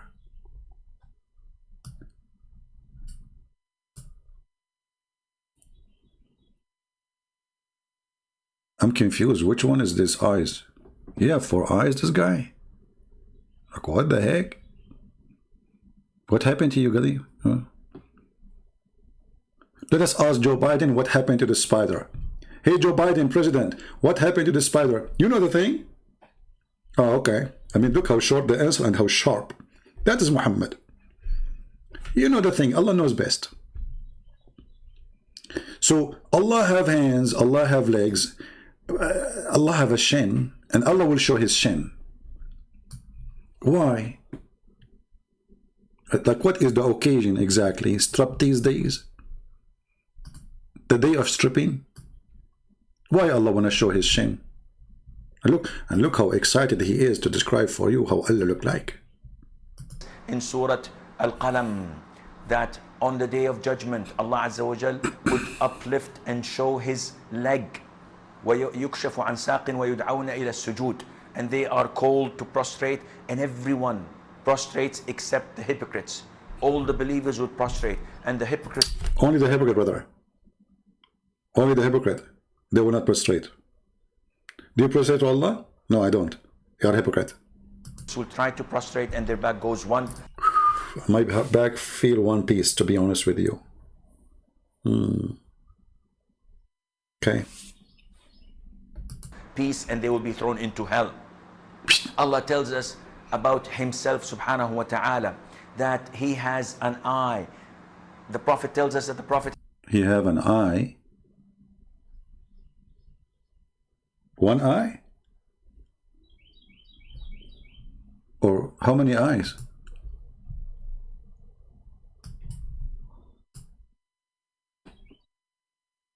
Man, look, what? Allah has an eye? I mean, do you see how much they knew about their God? Allah has an eye.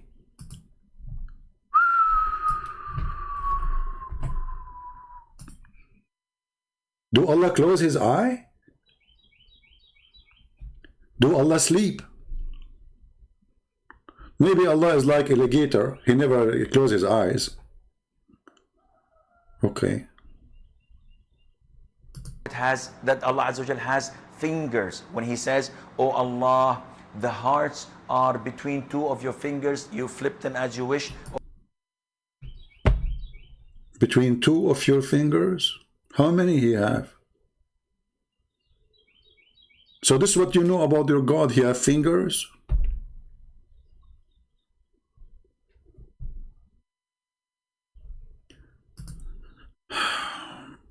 Please answer me, please. Is the hadith of Ibn Mas'ud where some force looking men rode him all night, even he is recited it true?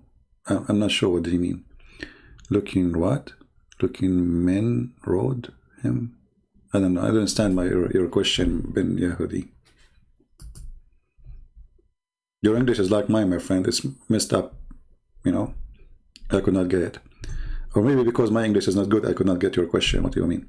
So I just see the Muslims, they have no idea what they are worshipping. You know, they are guessing. Allah have, you know, they look here in what Muhammad said. There's 2 hands, there's 5 fingers, you know. He have a shin, his magnificent, beautiful leg. Actually, this is one of my favorite videos. When the guy says Allah have magnificent, beautiful leg, shin.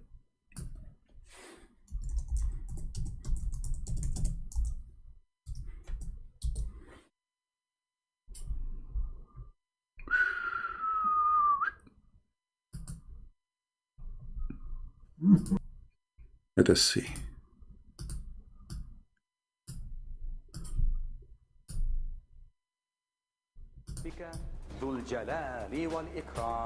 Everyone on it will perish. This guy, he added the music to the video. He's, you know, he destroyed it. Don't add those music for those videos. It doesn't make sense anyway. Let us see this one here.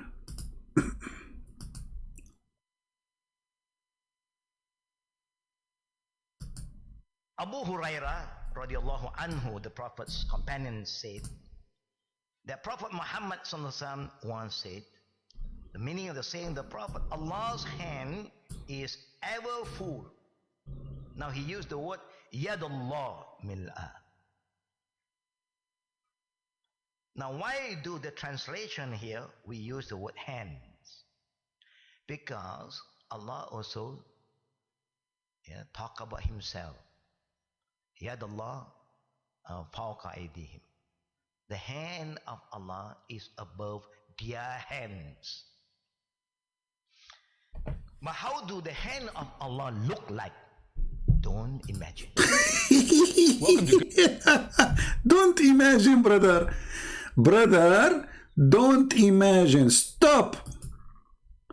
You cannot imagine. Allah have a hand. But how the hands of Allah look like, don't imagine. It's haram. And there's a guy saying that Christian Prince is destroyed. My friend, all of you destroy me, as you see. But none of you dare to call me. I mean, do you see how easy to destroy Christian Prince, making videos about him? But where is the ones who can call me and show me that? Here we go. I have 1,400 people listening, and none of you. Let me open my palto. Even though I was planning to go soon, but I will give you an extension time, so maybe you can get me busted, brother. I will open my paltalk for any decent Muslims who can destroy me.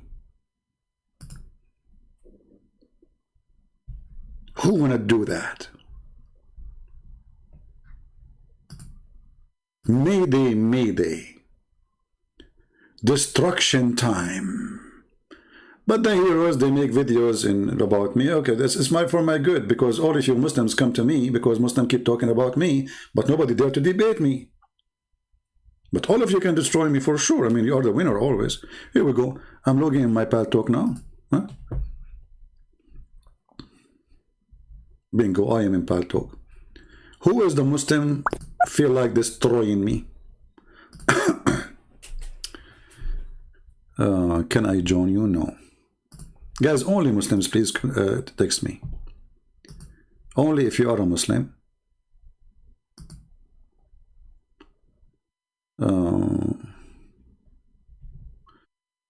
Bluebird, my friend is a Muslim. He wanna call me. Let him call me. You know, let him text me. Text me first, because you cannot call me right away. Text me first, and I will call you immediately if you are a Muslim only. Do we have any Muslim would like to call me and tell us what his thought about what we just said about Allah. Anyone?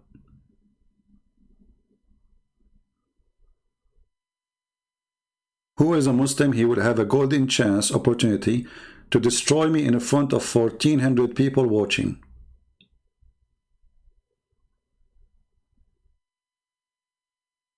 Anyone? My pal talk is open. Just text me and I will call you immediately. In the speed of Allah. Speed of Allah, that's not good. It take Allah 50,000 years, 1,000 years to send the angels and 1,000 years to come back. So how Muhammad was receiving the messages if take them 2,000 years to go back and go up down?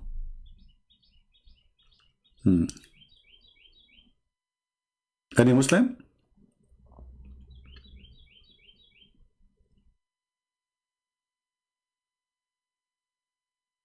Yeah, we have 1,400 people watching, but we have only 950 like.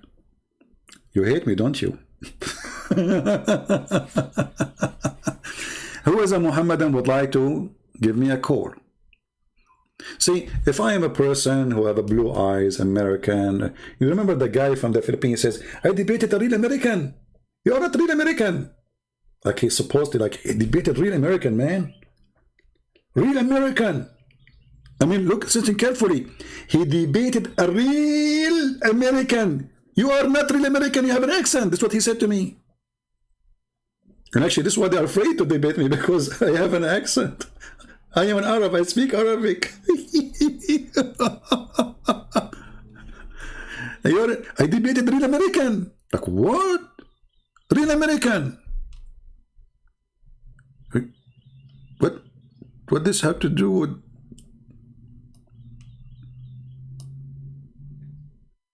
What?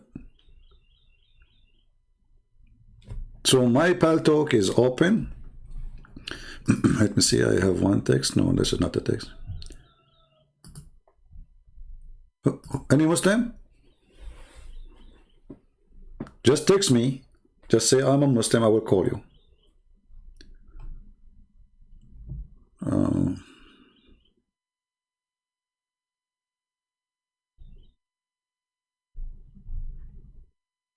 Nobody. Until now, there's nobody, sadly.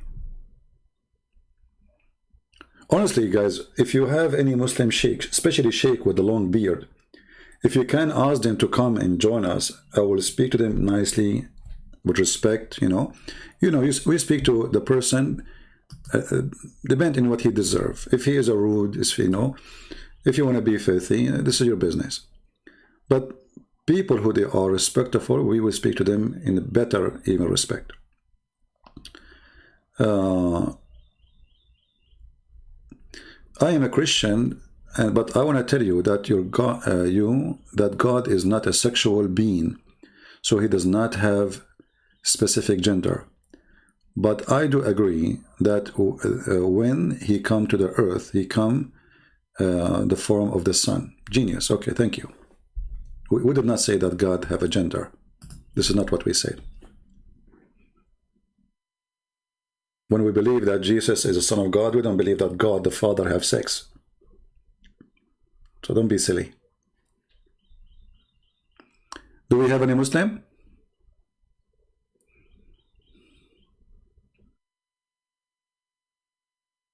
Anyone? Who is a Muslim would like to give me a text and I will call you immediately. Anyone? And if you don't want to talk about the topic we are talking about, feel free. Anything about Islam, Muhammad. Who want to call us to tell us how Muhammad is a prophet of God?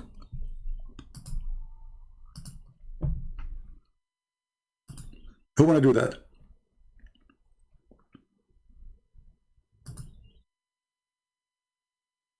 Who is a true believer? He believes Muhammad is a prophet.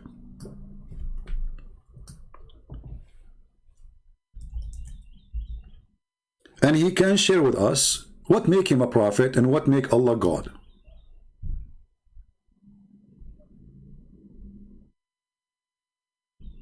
Anyone?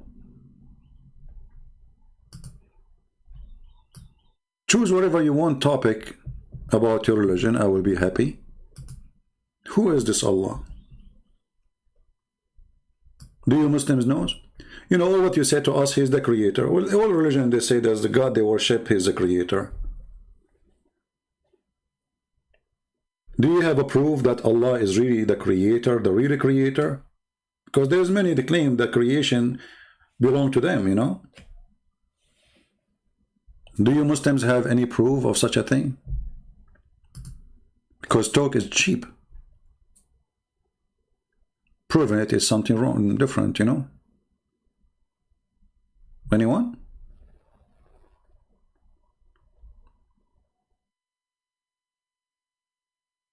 They claim they are I don't understand. Ibadat. I don't know what you mean. Sometimes I feel better about my English when I see some other English. So do we have any Muhammadan would like to call us? And I will speak to you nicely as usual. Unless you are rude, you try to put me down as a person, trust me, I will unleash the Middle Eastern inside me. You know, I am a Middle Eastern. Don't go there. You want to be nice, I will be nicer than you. You want to be rude? Give it a try.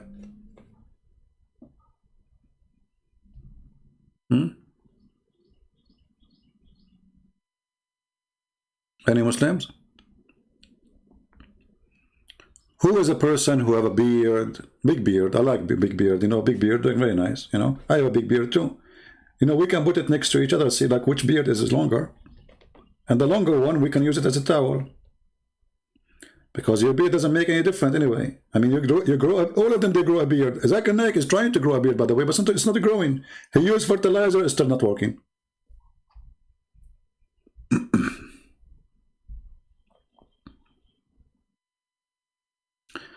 Do you have time to teach us what the Quran means by uncreated? No problem.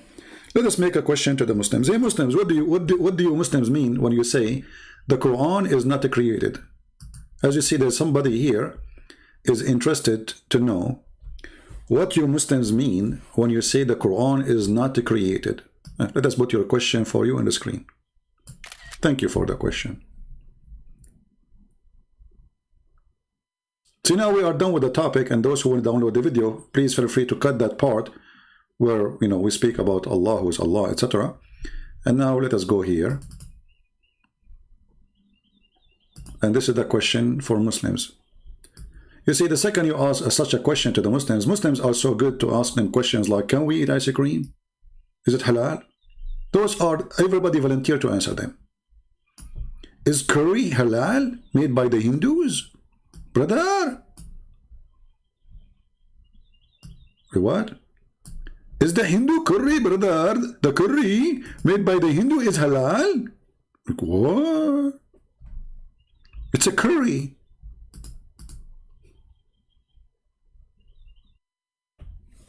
Brother, is it okay to sit in the toilet seat and the toilet seat is facing the Kaaba? No, brother, haram. So all those three questions, they are so good in answer them. The second you ask serious a question, they are not there. So now the question is, this is a very serious question. What the Muslims mean when they say the Quran is uncreated?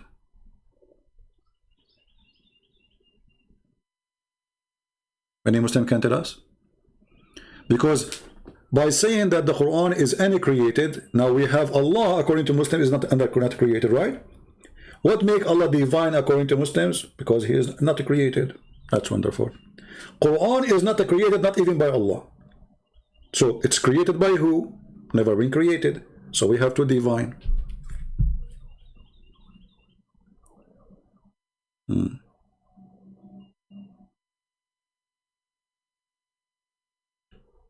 Anyone? You see, I'm giving you Muslims the question so you can help us. There's a sheikh. He claimed the Quran is created. Do you know what they did to him? The caliphate, he brought him in the day of Eid. He tied him up in the mosque and he slaughtered him. He said, today we are not going to sacrifice a sheep. We are going to sacrifice this man. What is a crime? Because he said the Quran is created.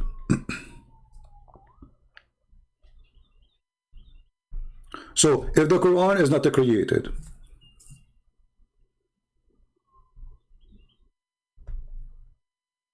and Allah is not created, so now we have two divine. How that can be? Anyone?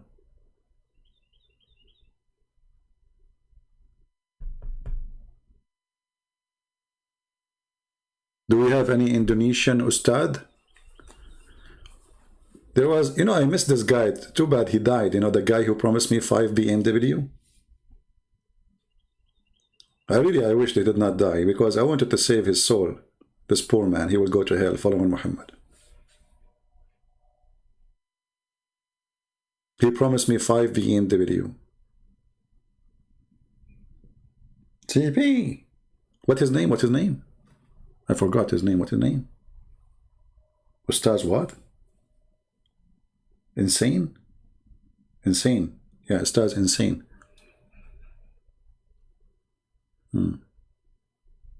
Insan, sorry, Insan.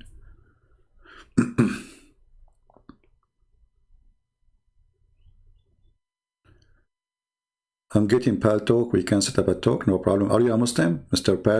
Preston? Only Muslims, they can contact me. Remember, don't contact me if you are a Christian. And those Christians who contact me in Patreon, please don't contact me unless it is necessarily. Remember, I have tons of people, they keep, I mean, you can, I really would love to give you all the time I can, but for me, I prefer to answer questions asked in public, so everybody get the benefit of the answer, not one individual. And I'm not good in writing emails. It takes too much time. While answering you here, as you see, I'm giving you all the time. I mean, how many hours you want? Have you ever heard of somebody stay with you for 5 hours non-stop until his voice is gone? I used to stay even 12 hours.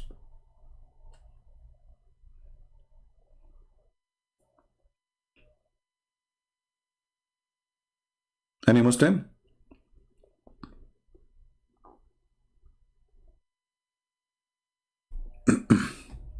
Okay, until now we don't have any Muslims, sadly. And too bad. We wanted you to give your voice to those audience, so people, they can hear the other side of the story. It's not good to hear one side of the story, right? But I assure you that the Muslim story is not even a side of the story. It's a fiction. They don't know what they are talking about. I never saw a Muslim, he knew what he's talking about. Never. No, Malik, sorry. Only Muslims can call us. As I said, we don't want to do what the Muslims do. Two Christians talking about Islam, talking. No, we want. I am the Christian. He is the Muslim. Listen to it. That's it. Two Christians does not make any better. We do not need an interview conversation. We do not. I don't like those things. This is why I don't even join other Christian programs. They invite me. I say sorry. I like to do my work alone. I want a Muslim to call me. A Muslim who can prove me wrong. You can try.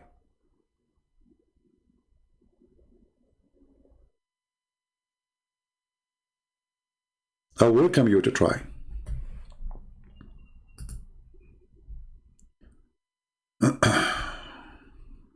Okay. Look like we have a Muslim.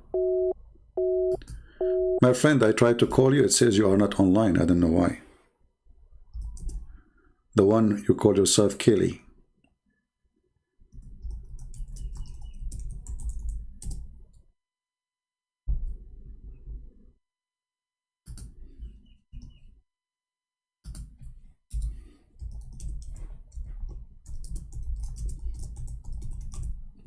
If you hear me. Okay. So look like we have a Muslim. Let us see.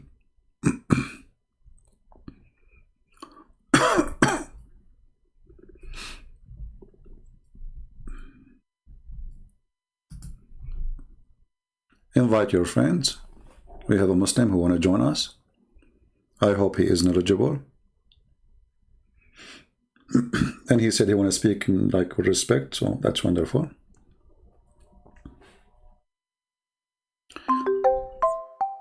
Why I don't debate Zakir Naik? Who said I don't? Let him give me his. I will call him.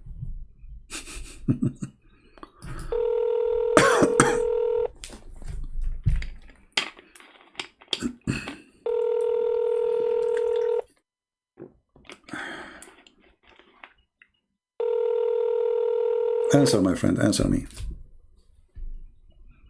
Hello? Hello, man. How are you?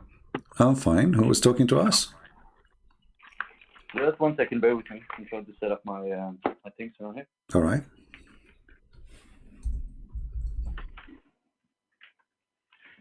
Since no one wanted to talk, I wanted to get up and really have a discussion with you, respectful, of course. That's nice, my friend. You are welcome. And you are a Muslim, right? Sorry? You are a Muslim, correct? Basically, yeah, I'm pendling, and I really want to talk about you about a lot of things. No, I want a clear answer. Are you a Muslim or not? At this point, I'm pendling, but I really need some answers. You know, I really need to talk out my mind and see where we can agree and where we can disagree. So you are a Muslim. If that's all right for you, but if that's not all right, I can just get off. No. For me, I want to know. I'm talking to who? So you are a Muslim, yes or no? Pendling. That means basically doubt is creeping up. Oh, you have a doubt about Islam. Okay, you're welcome. Go ahead. What do you want to say to me? Hold on. Let me get up my shit, because this is really interesting for me, because my background is Muslim family and all that, and I really had hard time throughout my childhood trying to describe the things with logic and with truth, with what you can call it, transparency. But there's a lack of all of those things in the religion. So I mean, I'm really trying to find out why it is as it is, you know. All right. Well, I will be happy to help you, my friend. Go ahead. What do you want to say to me? Basically, once you speak about Allah and basically who He is as I wouldn't say a person, but as a creator, you come up with writings from the Hadith and from the Qur'an of approximately how it is. So what I really want to know is when you discuss this topic with Muslims, hard believers, and they would be saying like, you have no right to think about him, you have no right to imagine him, because even that is haram. It's not allowed. And so I'm stuck between this barrier, not really having to imagine someone I put my whole life into, believe in, and think that could save me, based on the beliefs on there's being hell and heaven. And so at the same point, not being able to reconcile with my own thoughts, to see or imagine, even imagine, think about this great God that I am supposed to be following. Okay. Well, first of all, who is? Yeah. Go ahead. Yeah, who is this God then? You see, if you go in the Quran, chapter 23, verse number 14, this is a verse supposed to present how Allah He created us as a human. So He said He fashioned the drop of a clot, and then He fashioned it into a dead blood.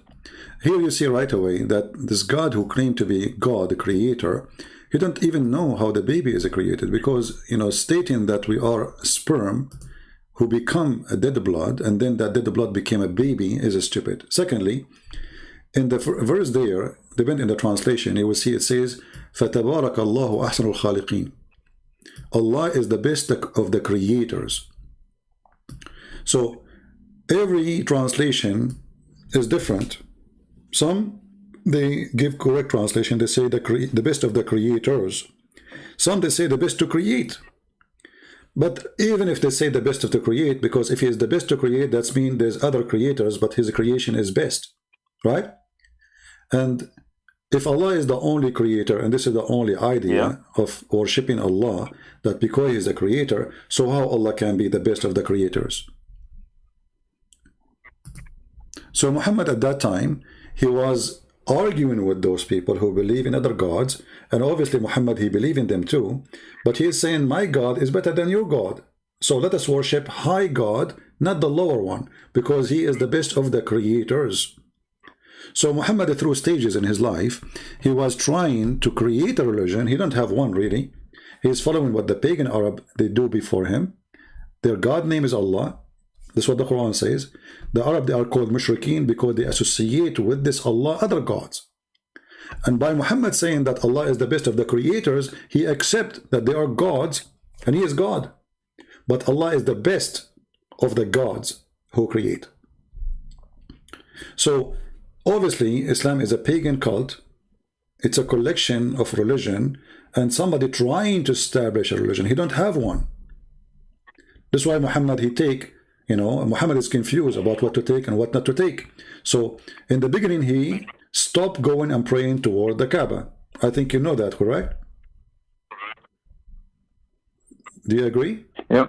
Okay. So if the Kaaba is the house of Allah, yeah, I can. Why Muhammad stopped praying to it? Because in the beginning, he was trying to be, with the Christian is a Christian, he's like Obama. With the Christian is a Christian, with the Muslim is a Muslim, with the Jews is a Jew, with the atheist is an atheist. So Muhammad in the beginning, he abandoned the Arab religion. He copied from it just the name of the God. He don't want to kiss the black stone no more. He don't want to go around the Kaaba no more. He don't want to do Hajj no more.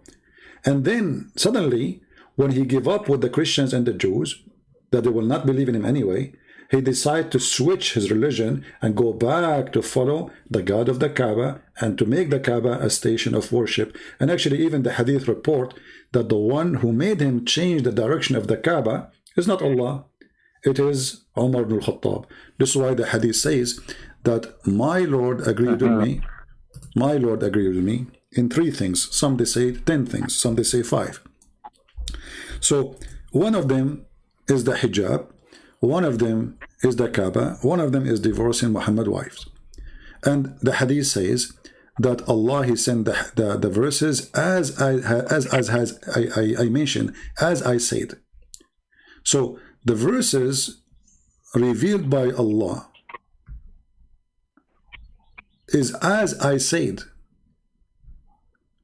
So what kind of God he take from a man? He is not a prophet. He take from him verses and he make it Qur'an. Why Allah he take the opinion of a man to change the direction? Even the Qur'an says, like if you ask the Muslims, is the Kaaba is a choice of Allah? They say, yeah, this is the house of Allah. Okay, but look, the Qur'an says Allah will give you a direction which you like, you accept. So it was not a choice of Allah, it was a choice of Muhammad. Chapter 2, verse 144, it says that we see that you are turning your face around. Muhammad did not know which direction he should pray for. So he prayed to Jerusalem because he was living with the Jews. Then Muhammad, he is, so Muhammad now in the stage, he's trying to make an excuse how I can change the direction of the prayer, go back to the Kaaba. So he gave them this verse. So we see that the turning of the face of you, Muhammad, for guidance to the heaven. Now we shall turn thee to the Qibla direction, that shall please thee. So Umar, he said to Muhammad,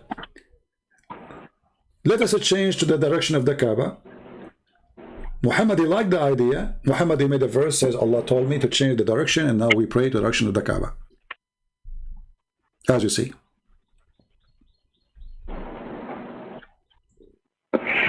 There's a lot of good things you're saying now, but the thing is, with all of it, it's so contradicting. It's a contradiction on top of contradiction, which really doesn't. When you try to cement something as a religion, it would be very shaky. As you say, when there's a lot of things that contradict each other, it really doesn't get off as a really steady religion. Firstly, and what I think about that is like you can make up a lot of arguments about what is being said in the hadiths or what is saying about the Quran. The thing that really troubles my mind is that at points when people get to a certain time when they think this is wrong, this is right, and so they say, well, we condemn this because this is not a part of who we are today, and so I really be thinking about that and think about okay, so you say you condemn this, but the Quran is made for us humans to set a rule for how we can live our life, so we can actually come to a better place after life, and so we'll be thinking about that, and the first thing that pops up to my mind is, of course, the contradictions. And so the second thing is, this book has been written for someone to live their life back then.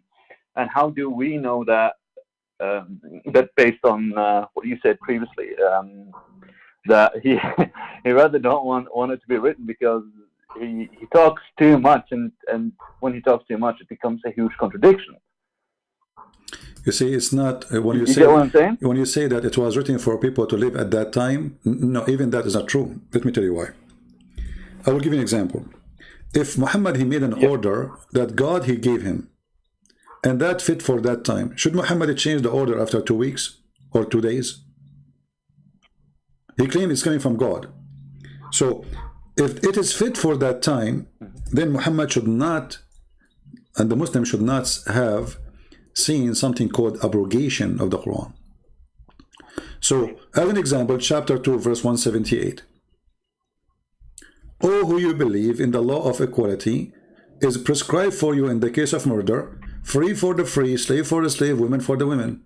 People, they start dying laughing at this law, because what Muhammad said, in the case of murder, if a man, a free man, white man, he killed a white man, the white man would not be killed, we kill his slave. Sorry, if a white man killed a white man, we kill the white man. If a white man killed a slave, slave for the slave, we kill his slave. If a woman, she killed a woman, or if a man killed a woman, we kill his woman. What kind of law this law is? So Muhammad, he implemented such a stupid law. He thought this is what Moses believed. He thought this is the eye for an eye. So Muhammad the thief, he wanted to practice eye for an eye, and because he is an idiot, he did not know what eye for an eye mean. So he said, okay, if a free man killed, we kill a free man. If a slave man killed, we kill a slave. But now we will have two victims: the first slave who was killed, and the second slave of the one who killed the slave. And if you go and read the interpretation, you will see that's this is abrogated. Okay, why Allah? This is in the case of murder. Like, what happened? Is the murder changed? Why the penalty of murder will be changed in a few weeks? It's a murder. So when Muhammad, he gave this verse claiming that Allah told him, and he saw the reaction of the people about such a stupid verse, he decided to change it and abrogate it. A clear sign that Muhammad is a fraud. If you go in the Quran, in different verse, it says Muhammad, he cannot recite the Quran twice correctly. So Muhammad, he come with a verse saying, if we give you a verse, chapter 2, verse number 106, and the Muslim that in the chat, they are saying, I'm lying, read it in front of you. None of our revelation, chapter 2, verse 106, do we abrogate or cause to be forgotten? Okay, why Allah, he just gave a verse, he wanted to be caused to be forgotten? He just gave you the verse. And this is against what Muslims, they say that nobody forgive the Quran, when even Allah saying Allah caused you to forget the Quran. So Muhammad here trying to explain why he's forgetting the Quran. And then, but we substitute something better or similar. What kind of God he says such a thing? Allah is going to make Quran better than his Quran? What does that mean? So Muhammad is saying, okay, we forget Quran. We are, I say things I don't remember. I'm a liar, and okay. But don't worry, be happy. Allah will give me better Quran. Or in the Western area, we will get similar. So why Allah will give you a similar Quran, but He will make you forget the Quran, which is similar? Do you see it? I mean, it's in front of you. Did God did that to Moses? He says to him, I will cause you forget the Quran, the Torah, and I will make you similar Torah. What does that mean? How this can be from God? Obviously it's not. And if you go and read the interpretation of this verse, this is chapter 2, verse 106, you will see the Arab, they were making fun of Muhammad, saying, this is Muhammad. He gave his followers, and he enjoyed them an order in the morning. He changed it second morning. I mean, the guy, he changed the law in the speed of light. It's not like, you see, let's say like Muhammad came after Musa's, you know, a long time, so there's some change. No, this is the same guy. He go to sleep, he wake up, he have new things. He have a new order. Look at this. Here it says, when the disbelievers began to deride the matter of abrogation, saying that one day Muhammad enjoy his companions to one thing, and then the next day he forbid it. Are you with me, my friend? So if this is from God, yeah, I can hear you. I can hear you. Okay, so let us assume that this is from God. Okay, no problem. So God now, he gave him a law. Okay, wonderful. The guy, in the morning he gave him a law. He go to sleep, he woke up second day, he says, I forbid it. How that can be true? And look, this is not a Christian saying, this is the Muslim interpretation for the verse. This is their highest scholars. Because I know they will say to you, he's lying. I'm reading for you what is in your Islamic books. And those are your top scholars. So he gave them a law in the morning. He go to sleep. He wake up, he forbid it. What? Allah make a mistake? Do you know what I think about scholars, the Muslim scholars? Oh, my bad. You go. Who care about the scholars, my friend? All of them, they are donkeys for me. I call them scholars. Those are scholars for Muslims, not for me. No, yeah, but what I'm trying to tell here is basically, the way Muslim scholars are looking at text is so, in that sense, they kind of cherry pick something that they think could fit to what makes sense, and so that I'm in the point. My friend, in Islam there's nothing is called makes sense. Even the Muslim, they don't say, like, you can go watch Muslim videos, they say the Quran is irrational, you know, it doesn't make sense. So he says you cannot make it make sense, you know. This is how Allah he wanted, that's it. Even the Quran says that there's a huge part of the Quran nobody knows what Allah meant save Allah. So what sense? And what makes sense in this? Let us say I want to follow Islam, and then you are a prophet, I'm existing in your time, and then you say to me it is haram to do this. Second day you say it's allowed to do this, and the day after you say it is haram. It's a, you know, even the mut'a, Muhammad, he forbid it, he allowed, then he forbid it, then he allowed, then he forbid it. What's wrong with you? So the Arab they notice that this is coming from God. Like, why God want to give you even a Quran and he will make you forget the Quran? And what is the purpose? To give you similar Quran. It's like it's like saying to you, I'm going to burn your house, and then I will burn you the same one. I will build you with the same one. So why you burn it? You know? Your house is like 4 bedrooms and 2 bathrooms. Yeah. I say I'm going to destroy your house, and I will make a house for you, 4 bedrooms, 2 bathrooms. So why you did that? What's the point? So here Muhammad, he is an idiot. He is suffering or struggling to make himself look like a prophet. So he's trying to fix his mistakes by changing what he gave them yesterday. He's trying to fix it. There's no way that Allah, if he's God, he would do that. So my friend, I invite you to leave Islam right now. What do you think? You know what I've been thinking about this is that the contradictions about the Islam, and basically as I've picked up since I've my exams, I've been doing a lot of because I'm still not finished with my this is my last semester, so I'm finishing up, and I've been I had some presentations about fairy tale, and this one guy. This one researcher that I don't remember his name right now, he managed to get out all the rules for how you can make a fairy tale. And this is what's interesting about that. It's that how you can tell it in such a way that you can leave it as it was a time, that you can't question the time before, and also make up the rules that it's similar to fantasy, and at the same time hold someone around the neck long enough so they don't leave. And so that you never hear about a Muslim becomes ex-Muslim. You hear only a Muslim goes missing. That's the hard thing about leaving it, because you're so stuck in it. No. This is not and true. the sad truth is, no, my friend. you're born in it. Imagine if I was born a Jew. Would I become a Muslim? You are wrong. I would stay a Jew. Yeah, let me tell you, you are wrong. If you go in history, you will see the day Muhammad he died, there's tens of thousands of Muslims left Islam immediately. This is why it's called the War of Apostate. So Muhammad was not able to put them and force them to be a Muslim unless the sword is there. And this is the same today. So when you say it's hard to see somebody leaving Islam, no, there is a lot of people leaving Islam because Islam is gang. People don't go in the street and make videos says, I left Islam, because they knew the consequence. So you are mistaken in this point.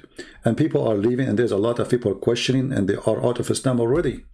But how you can know? I mean, if you they ask Ahmadinejad, he says in Iran we have 0 gays. No, that's possible. They have zero. Listen. They have 0 gay in Iran. They have 0 atheist in Islam. I mean, in Iran. They have 0 gay in Saudi Arabia. They have 0 atheist in Saudi Arabia. Exactly. They have 0 Hindu in Saudi Arabia. They have 0 Christian in Saudi Arabia. Why? Because nobody have a freedom. So it's not because they are shocked of it, but because there's no freedom to know who is a believer or not. Everybody is forced to say he's a believer. Even the Qur'an says that those who convert to Islam, they are liars. When the Arab they says we believe, Muhammad said to them, don't say we believe, say we are Muslims, Aslamna. Okay? So you are not soaked into it. It's a choice you make. And today we are in the world of the internet. And you can do a lot of things. You can change things. I understand if you live in a Muslim country, it is not easy. You have to hide it, otherwise they will do something to you. But I believe things is changing so fast. All right. In chapter 49. Yeah, but the only thing. Yeah. My bad. Chapter 49, verse number 14. When the Arab they say we surrender to Islam, Muhammad said to them, Allah said to them, don't say we are believers, say we surrender to Allah, we are Muslims. So don't say we believers, say we are Muslims. Imagine, don't say we believe, say we are Muslims. I mean, even their book saying that they don't believe, but they are Muslims. Allah telling them to call themselves Muslims, but not to call themselves believers. And here you see that this religion of hypocrisy, what Muhammad wants is people to surrender by the sword, who don't care about you believe or not. Surrender, join my army, attack with me, I will give you bounty. Kill with me, not kill for me, not killing me. That's what he want. So he was establishing a gang, and the gang have a title. It's called Allah and the Prophet. Whoever fight under that gang, he got a booty, he got money, he got shares. That is Islam, and this is why Islam grow, because those who don't have a job, those who have suffering, let us attack other nations. The Roman are rich. That's why Muhammad said to them, attack the Roman and get the blondie girls. He was tempting them by the women and by the money. So my friend, again, I don't want to repeat my question, because either you are convinced or you are not. Why you don't say I'm out of Islam?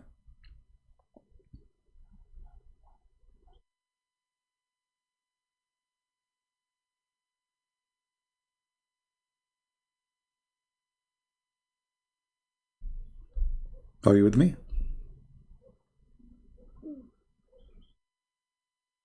Hello? Hello?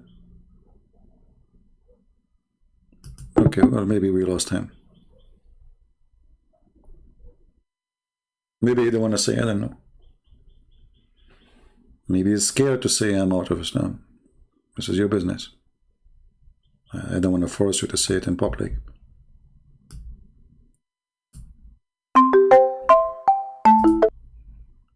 You hear me now? Hello? Hello? Hello?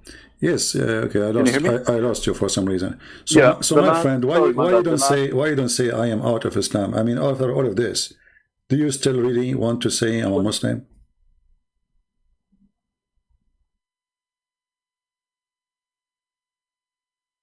Hello? We lost you again. The last 30 seconds, I can hear you. Okay, so what is your decision, my friend, about Islam? What do you think? To be honest, deep down, I want to be free, and so I am. I am physically free, but it is a huge, huge psychological trap which you are born in, and so I want to be free, and the only way I can be free is truly by exposing myself to something. It's in that point I would disagree on heavily, and I will look into it and something I agree with, so it conflicts each other, and so I can progress. It's just how it is. Like humans have, psychologically speaking, humans have high incentive to not be willing to lose something instead of gaining something, because psychologically speaking, if you lose something, it's game over. It's death.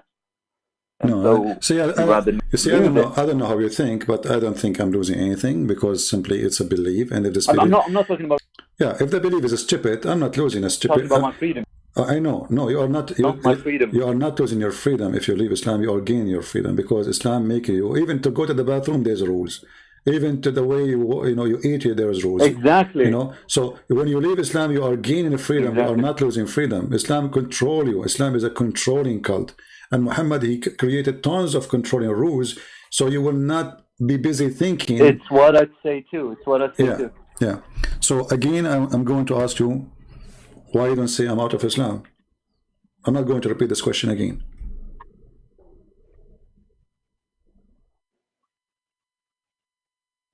Oh yeah, I'm not conflicting in any way, like with your question. I'm asking you now, why you don't say, why you don't want to leave, my friend? Else. You want to leave or not? You want to leave Islam or not? And my philosophy, Abdul. Huh? Sorry, let me get to this one thing. My philosophy. My friend, don't tell me about your philosophy. My friend, your philosophy is your philosophy. The religion. I'm here to help you to get understanding of what is right, what is wrong. So, based on what we said, not in philosophy or my philosophy, based on what we said and the proof we provide, is Islam is from God or it's false? I want an answer from you. Is it from God or false?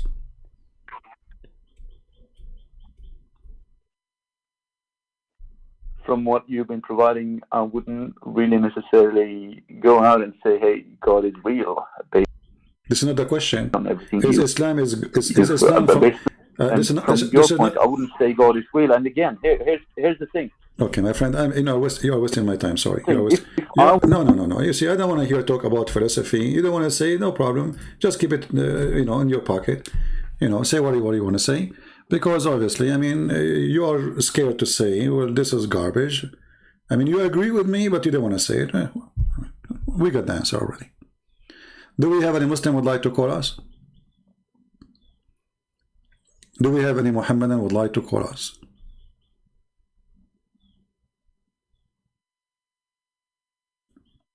I don't like too much liquidation in the answers. Either yes or no. So you agree Muhammad obviously is a liar. You agree the Qur'an is full of contradiction. You agree it doesn't make sense. But still you don't want to say, I'm out of Islam. Already you did.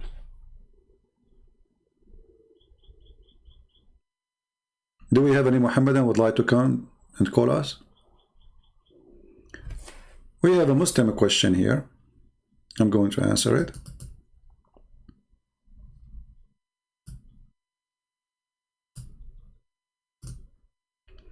I am a Muslim too, and I heard strange things about Ya'juj wa Ma'juj.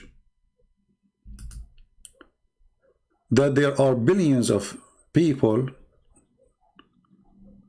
living, I think he wants to say, living between a wall or mountains? Can you explain? My friend, your prophet, he said, as long as you are a Muslim, so I have to say your prophet, he says that each one of Gog and Magog, before he die, he make 1,000 equal to us. So from every human, there's 1,000 of Gog and Magog. So if we are 7 billions, then there is 7 trillions from Gog and Magog. And Gog and Magog are not even human. They look weird, to the point a person, he sleep inside his ear. It's like a tent, you know. So you are questioning, okay, where are they, right? They are behind the mountain. But all of us, we knew that satellite, they scan all the earth. And what mountains is that where Gog and Magog is hiding behind? And the idea of that those people or this creation, they cannot come out of those mountains is proving that Qur'an believe that earth is a flat and those mountains are separating the earth. So we have, because even if I have a mountain, I can go from different direction and I can cross to the other side. What does that mean? So what if there's a mountain? Let's say between me and you and the Himalaya. Is that the only way for me to go to India is to go through the Himalaya? You know what I mean? So Muhammad, he made it so clear. In the same time, again, he copied a fiction story. He made a story about it. Even in his time, he says that Allah, he said, look at this false prophecy. This is Sahih Bukhari. Muhammad, he wake up and he says, are we to the Arab? Okay, what happened to the Arab? What happened? He says, today a hole has been opened in the dam of Gog and Magog like this. He's scared, he's terrified. Arab, get ready, they are coming to you. And the prophet, he made a circle with his index. So a circle like this, is it scaring the hell of you?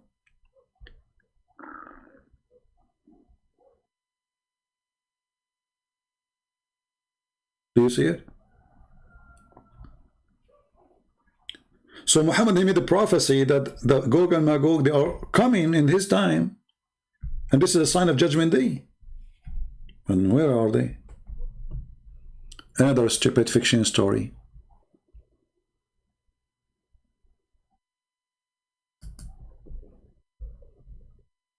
Do we have any Muslim want to say anything about this story? Anyone? All those stories are very funny and very stupid. And those people, they will fight with their arrows. And those people, they will attack everybody. They will control the earth. I mean, what he's talking about? Where are they? Look how many hadith. All of this. Just you search Gog and Magog in the website of the Muslims, you will find endless number of stories about Gog and Magog.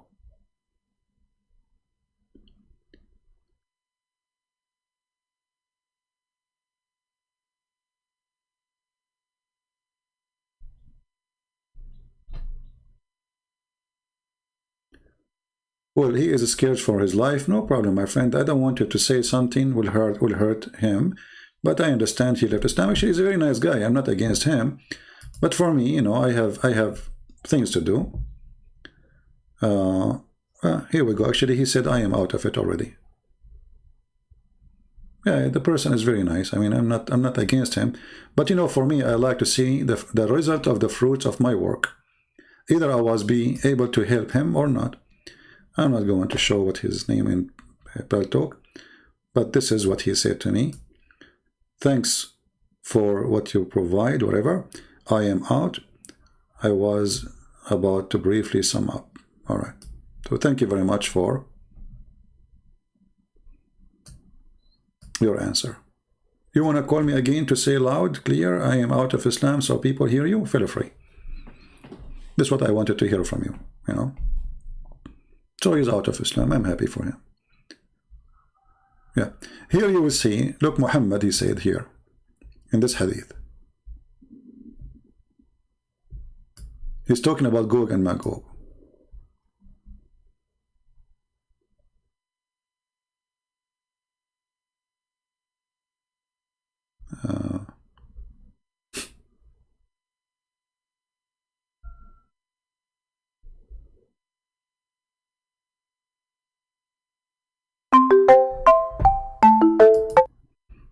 Hello?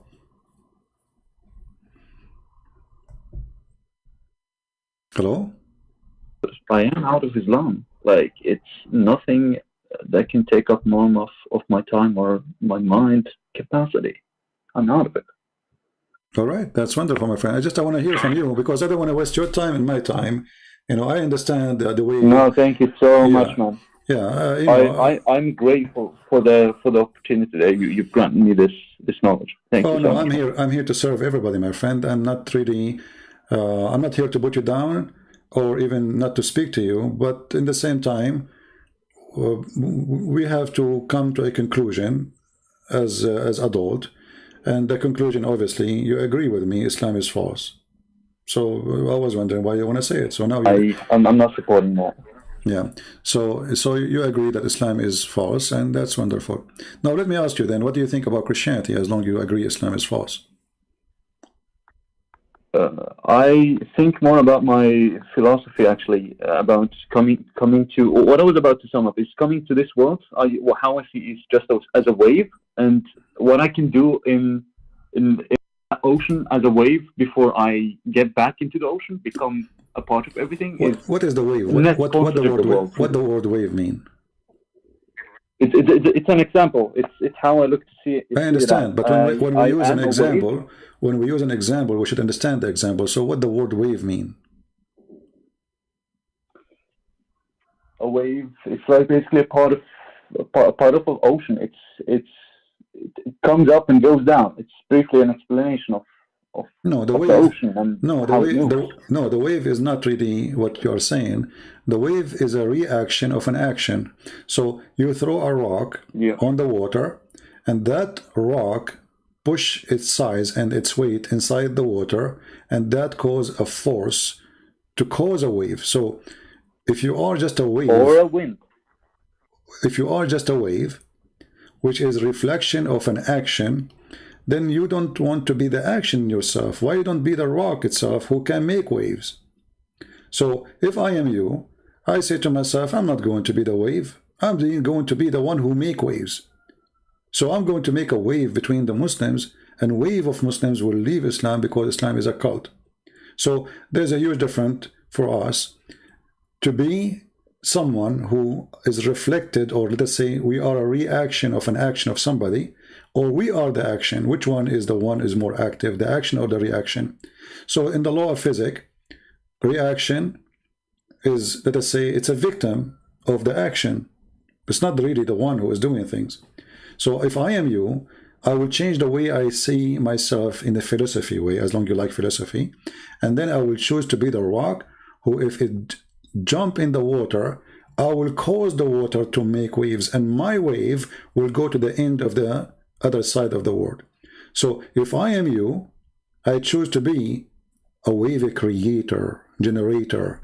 So my waves can come to others, not just a person who get reflection of others. So establish yourself with your philosophy, understand yourself first, and understand that you are a person who created by God for a reason, and that reason is to be you, a person who generate, not a person who reflect. That's why he said to us in the Bible that not everyone says to me, Lord, Lord, or God, God, he will enter the kingdom of my Father, but the one who do his will. So it is the will of the Father, but it is your will too. So either you are a generator or a reflector. Which one you want to be? For me, I choose to be a person who generate in agreement with the one I believe in. It's my generation too. I generate. So the will of God, I agree with it. So I do the will of God, but still it is my will, even though it is the will of God. So for me, I like you to thinking about things differently. Do you also? Yeah, do you also think that God is so mighty and so that He understands the feelings of us creatures, us humans, that we are under a difficult time? My friend, and you are not just out. God is like not being the rock. Yeah, in your sense. God is not waiting for you to be a genius. He knew what he created of you. You are his creation, right? So he knew exactly each one of us limitation, because the limitation of each one of us is different. We are not the same. So there is some of us, we are very limited. Some of us are smarter. So that's not your fault. So God will judge you based on your limitation and how much gift he gave you. It's like somebody, you know, the Bible have many parables. So I give you some money and says, go and invest this money. So it's not fair that somebody, I gave him $1,000 to invest, and then I want him to bring back, return $1. So it should be way more. But if I give other person 50 cents, and then he invested and he make it $1, that makes sense that he is a good person because he was able to invest in what I gave him. So God, he knew what he gave you, and God, he will judge you by the gift you receive. He's not going to judge all mankind equally based in rules only, but he will judge them by the equal gift they receive. If somebody is born with disability, let us say, you know, there's many people, they have an illness, you know, they are born with it. Is it fair that those people, they don't believe in Jesus, they will go to hell? No, because they don't know even what are you talking about. They are born this way. So God, because he is beautiful, he have a beautiful justice too. And the beautiful justice of God is going to rule. Not the aggression, not the, oh yeah, not the aggression, you know, because always people, they think about God that he is aggressive, he is, you know, he is, he will torture us, he will, God, he is loving to you, and because he love you, he will judge you based in what you receive. If you did not receive it at all, like what if somebody, he live in the jungle of Brazil and never heard about Jesus? God will judge those people based in but what God they... only loves us at an extent. Is that right or is that wrong? Sorry, I don't hear you, go ahead. God only loves us at an extent. Like, why would it be that God loves us so much, so highly, that he didn't allow us paradise and had to base the ending of a choice of two people? No, actually, my friend. Like, I'm not trying to jump from an Islamic tree to a Christian tree. I'm trying to get down to the ground. No problem. My friend, God, he allow you to stay in heaven. It is you who decide to leave. Because when I invite you to my house, and I say to you, okay, let us say I own an apartment business or a house, and I rent it to you. And I say, please, if you bring somebody else to this house to live with you, I will kick you out. And you agree, right? So you agree in the terms and the conditions, and then you break the terms and the conditions. So it is you who decide to leave. It's mistakenly to think that God, he kicked you out. It's you who kicked yourself out. Because if you did not break the terms and conditions of this heaven which he gave you as a gift, he loves you, to the point he gave you a garden, not hell. And then you decide to do your own rules, as if you own the garden. You are just a guest. And then you, by breaking the rules of the garden, you decide to leave. So how we can blame God for such a thing?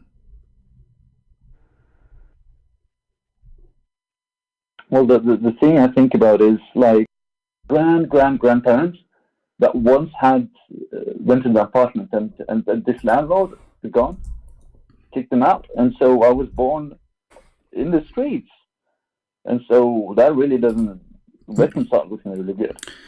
My friend, what did I for us as a Christians, I was born here. This is my normal.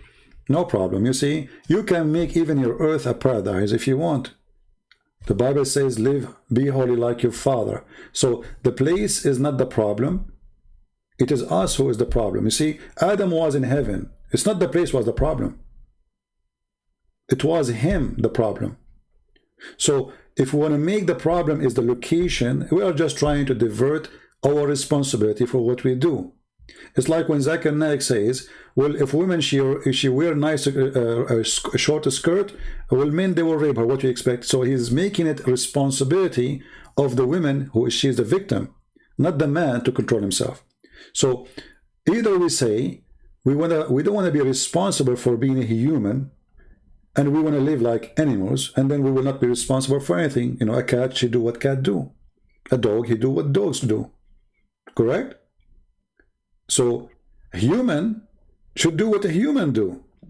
Then a human, he chose to be a filthy, he chose to be perverted, he chose to be a criminal, he chose to be a thief, he chose to be a killer, but yet the human have many help. Many who came to help him says, hey, don't do this, this is wrong.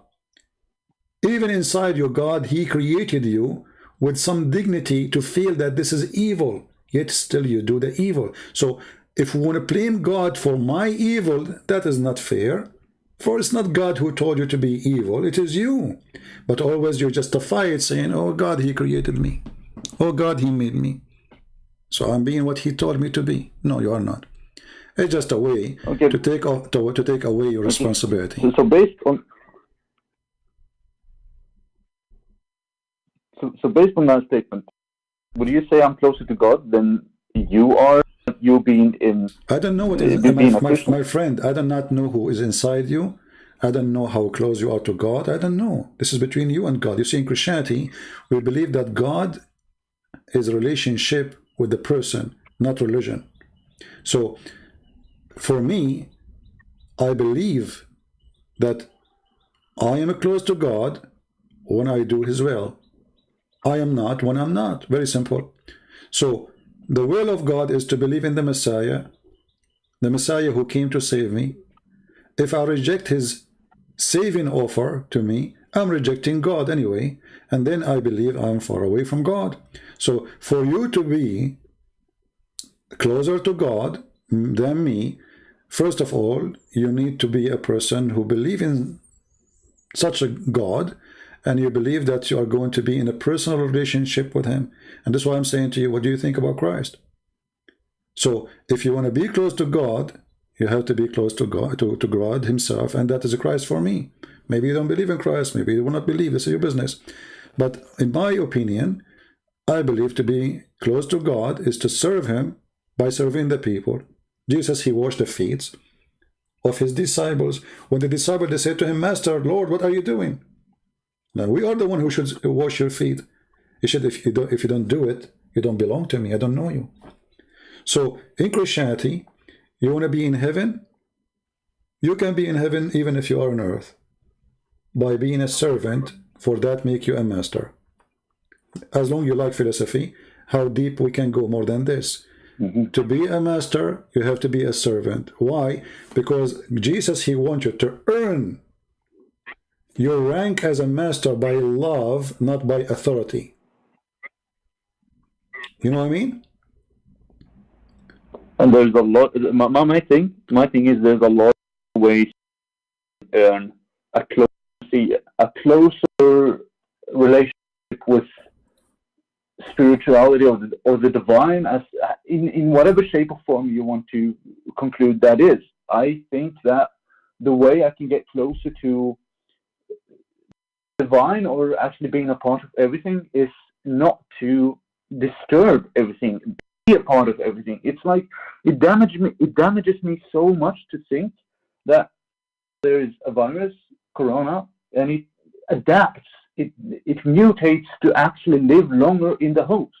And so us humans, we are just like a virus. We are in this planet damaging it. We are killing other sentient beings, and so my friend, don't confuse yourself about it. Okay, get you closer to God. My friend, don't go there. I mean, killing and thief. Why you want to go there anyway? I mean, is killing something we do every day? There's people that are criminals.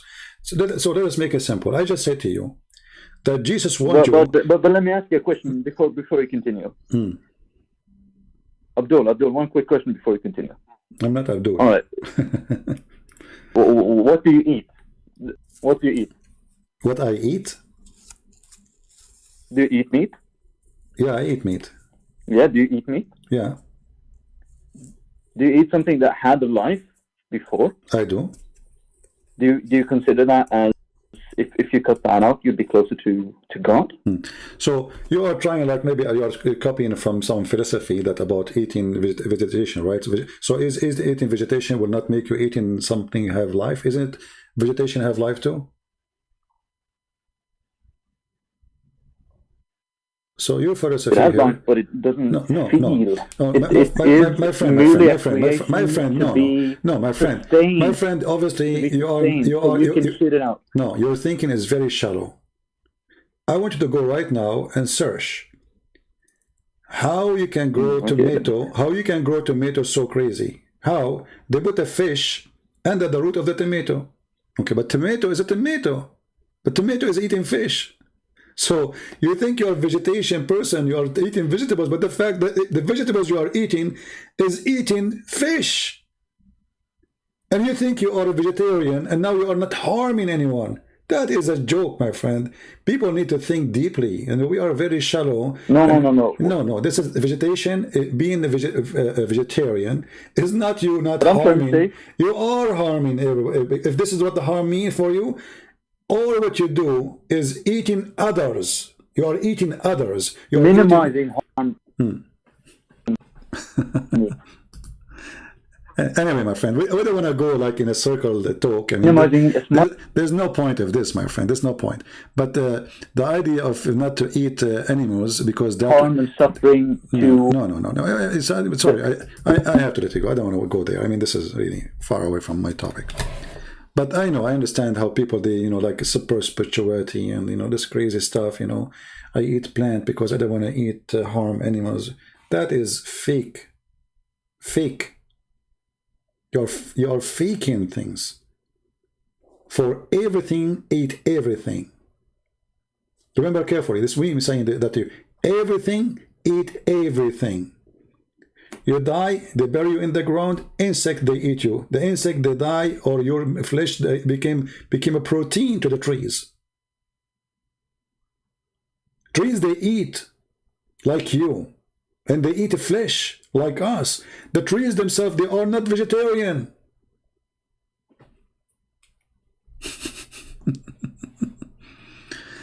People, do you understand what I'm saying? Grass and trees, and they are not vegetarian. They eat meat. I really, I feel sorry for people how they think. I mean, we should not be shallow in the way we think. And now, okay, I'm going to eat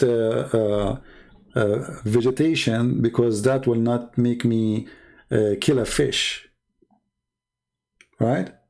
Well, the tree is a creature too, have a life, and they die too, and they're born too, and they have seed, the same as your sperm and your egg. It's a form of life. And the trees themselves, they eat the flesh. They eat dead bodies. They flourish actually with them. Not only they eat them, they flourish. It's a cycle, my friend. God, he created such a cycle. So whatever die is going to be born. It's a continuum of cycle. So you eat the fish. You make the fish fertilizer for the tree. That's why it's called manure. And then you go and buy manure, which literally is nothing but poo-poo. So you go and buy manure, which is poo-poo, which was a fish was in your dish a day ago, and now it is in your dump a day after, and now it's under the tree, and the tree, she is saying yummy. All right. There's nothing called less suffering. There's more suffering. This is a joke, because if you don't want anything to suffer, then you should not eat anything. You should not breathe, because the air has bacteria. Don't you know that? The second you breathe, you are breathing bacteria. What will happen to them when they go inside your immune system? Your immune system will attack them immediately, will destroy them. You are built in a war zone. All your body is a war zone, and actually you are dead if you don't have that war zone defense inside you. It's a joke, my friend. This philosophy is not a philosophy. It's somebody trying to kill himself, kill his time. I find it very shallow, and it's not real. Do you understand me? Inside your body you have an army, and the army have weapon, and the weapon, they're shooting non-stop. Otherwise you will die. You are under attack 24 hours, 7 days a week. You yourself, you are under attack. I find that a human being, somehow, he go to school, he earn a degree, He became mature, but still he is lack of maturity. Now, this is my opinion. Maybe I'm wrong. You don't have to agree with me. Maybe you are smarter. Maybe. Maybe I'm a fool. Maybe. I don't know. You make decision. God, he gave you a gift, not only me. Do you understand, people?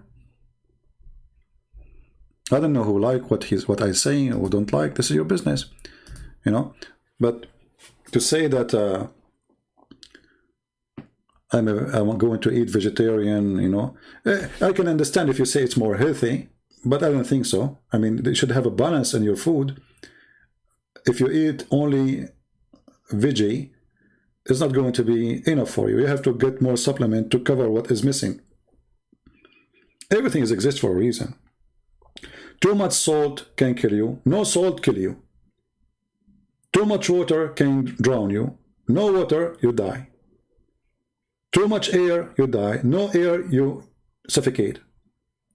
There's a balance. God, he created this beautiful heaven. Earth can be a heaven, by the way, if we practice one sentence of Jesus. Love your enemy. So don't focus about love your fish. That is a silly thing. I love to eat the fish. Otherwise, God, he created the wrong system then. Because he created me not by powering myself by the sun, which is nothing but burning sun. What about we stop the sun from burning, my friend? So stop the suffering. Maybe the sun is suffering now. So God did not create me to function by solar system, even though it's a solar system at the end, because all those trees are taking their energy from the sun. And you yourself, if there's no sun, you die. The whole earth will freeze. So it is a complete system, complete. If one of them is missing, the rest is gone. Do we have any Muslim? Do you only take calls for debate? Yes. Oh, this is Yeki, is the guy who made a comment. Hold on, let us call him. It says you have to update your, use your computer, Yeki. This is the guy who posted a comment. Yekis. Try to text me from your computer, Yekis. So I call you. I try to call you, it doesn't work. It says you need to update. I send you a link. Paltalk send you a link. Do we have any Muslim would like to call us?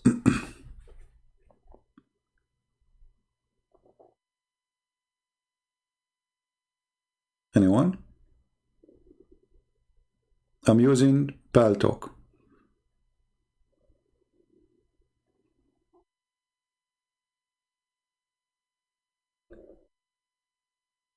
Right? See, the Bible is so clear. Christ, he said, God created Sabbath for the man, not the man for the Sabbath. In the world today, people, they made the Sabbath more important than the man. You know, Bill Gates, he want to dim the sun.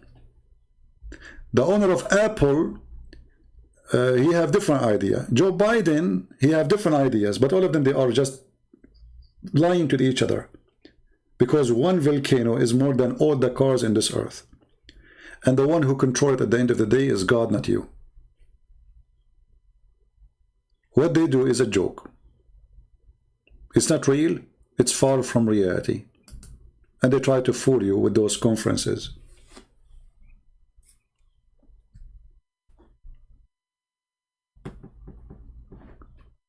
When the scientists, they say that the earth was covered by water, was that because of global warming? But there was no cars at that time. You know what I mean? Looked like a global warming was exist long time ago. Yeah, obviously. What you can do.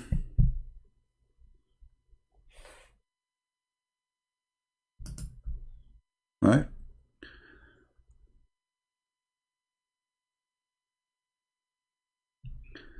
Do we have any Muslim?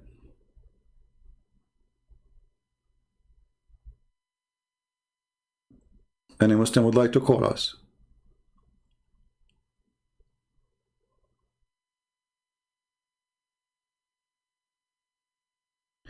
If CP will show his face, you will call me. And who cares if you call me or not? And why I want to show you my face? Are we in a date, Zahra? Is that a date thing? Why a girl, she want to call me if I show her my face? Is it okay if I show you my toes? Does it work? I don't know. People are weird, man.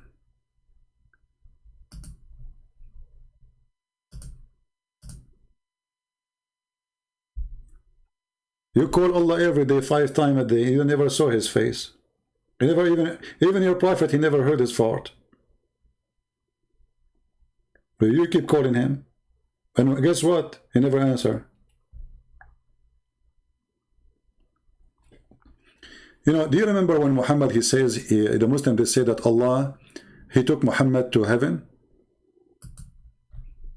Allah, he took Muhammad to heaven, right? Okay. When Muslim, they say Allah took him when? What, the daytime or nighttime?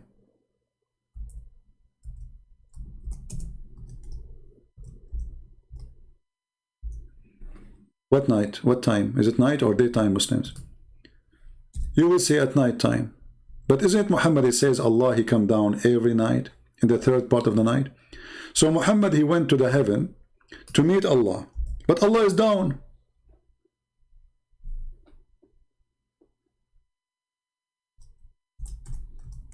This is how you expose a liar. Muhammad, he forgot what he said. So Allah, he sent him a donkey, is the size of a donkey or between a donkey and a mule. And then he decided to take him to heaven. And then Muhammad, he went up to heaven. But then Muhammad, he says, every night Allah, he come in the 3rd part of the night. So while Muhammad was going to the 7th heaven, Allah was coming down. This is how you expose a liar.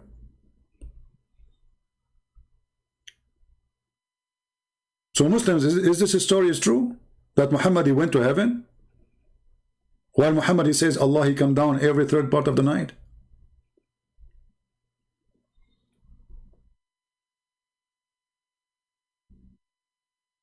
It's like, you know, a guy, he called his wife. He say, hey, honey, I'm visiting my friend Fred. And Fred, he just knocked at the door.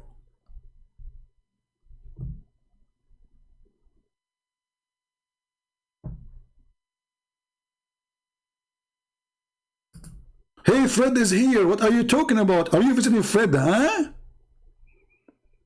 This is what happened to Muhammad. Liar. It's very easy to, you see, Islam is the most silly, stupid cult to defeat. But how you can defeat a cult if you are ignorant about the cult?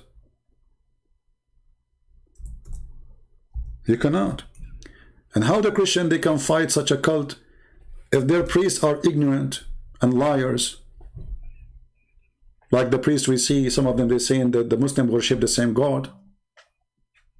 How many of them? There's a lot of liars. A lot of liars, my friend.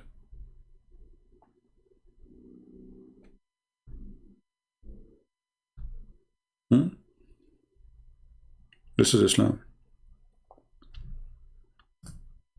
This is why if somebody claims to be a priest, what make him a priest or not is how truthful he is. Who care about the word priest? Who care about the uniform you wear? Who care about the cross you have in your chest? The Lord, he said about them, depart away from me, I do not know you.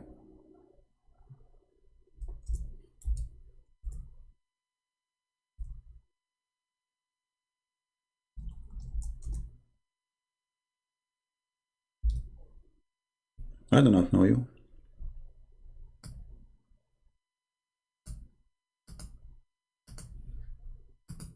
Anyone you see, he claimed to be a Christian priest or bishop, and the Muslims, they say to him, they agree with him, they have nice compliment about him. Obviously, he is not telling the truth.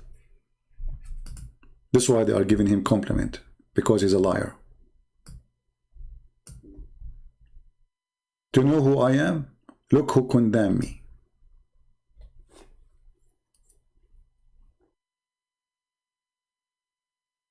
If the devil, he said to me, bless you, obviously I'm serving the devil.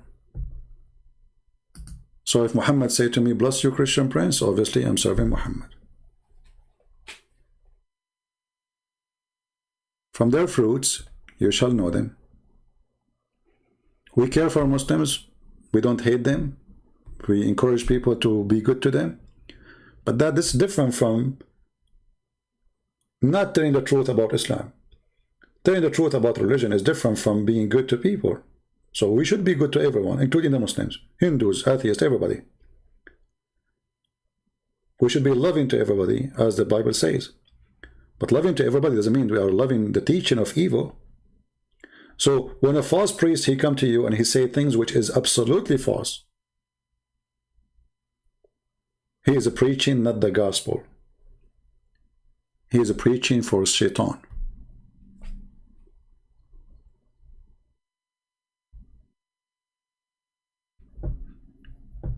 Do we have any Muslim? Yakis, did you fix your thing? Let us try to call you again. Yeah, still the same. Yakis, I tried to call you second time. It's not working. Do we have any Muslim?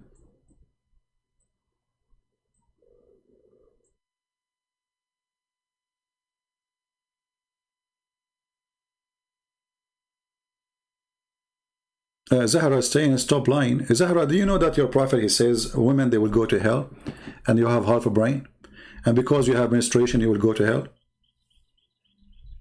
This is how your God, Muhammad, he look at you. He call you naqisat wa aqlin wa deen. They ask him why we are half a brain and half religion. He said, don't you have no equal right to be a witness, as the Qur'an said? He said yes. He said, don't fast the month of Ramadan, pray as other Muslims because of your menstruation? They said yes. He said, this is your deficiency. And this is the hadith in front of you. Muhammad, he claimed that Zahra, who is in the chat there, she have deficiency. So, Zahra, I'm talking to you because I don't believe that you have deficiency, but I think Islam is deficiency itself, and that is affecting your brain. Muhammad, he claimed that the majority of women, they will go to hell. What is the solution? Give him money, give donation. Clear evidence that Muhammad is a fraud. Hey, women, give it charity. And then Bilal, he opened his dress, and women, they start throwing their rings, their earrings. Now they will go to heaven because they give you their earring?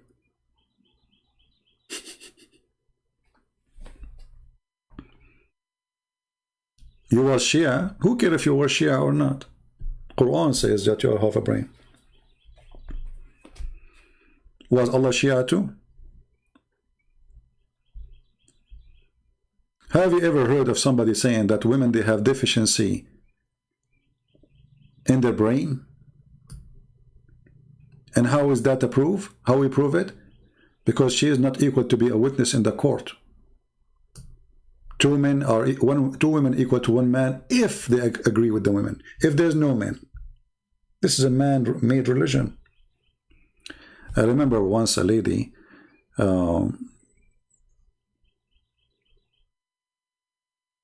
she said to me, I did not leave Islam because of you. I leave Islam because Islam made by the man for the man. Yes, I mean, you are the one who taught me.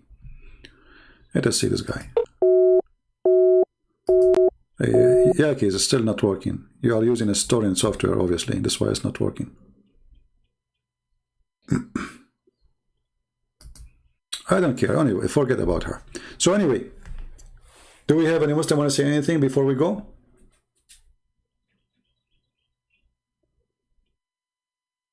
She is trolling? Okay, she is trolling. What we can do? They like to be trolling. Do we have any Muslim would like to say anything to us? So look at this today. I mean, we made a challenge for the Muslims and the challenge is still open. Who is a Muslim can tell us what the word Allah means? They don't know.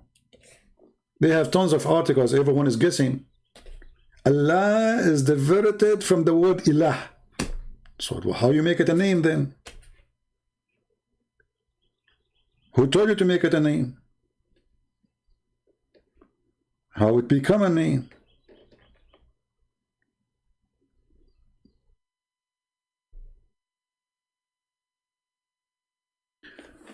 Are you avoiding Gog and Magog? I answered you, my friend. I just answered you. What's wrong? You forgot, and even I showed you the hate in the screen.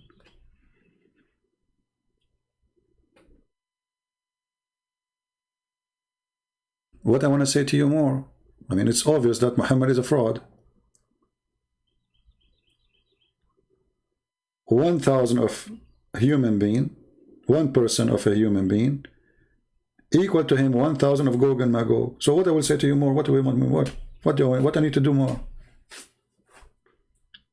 You're avoiding my question.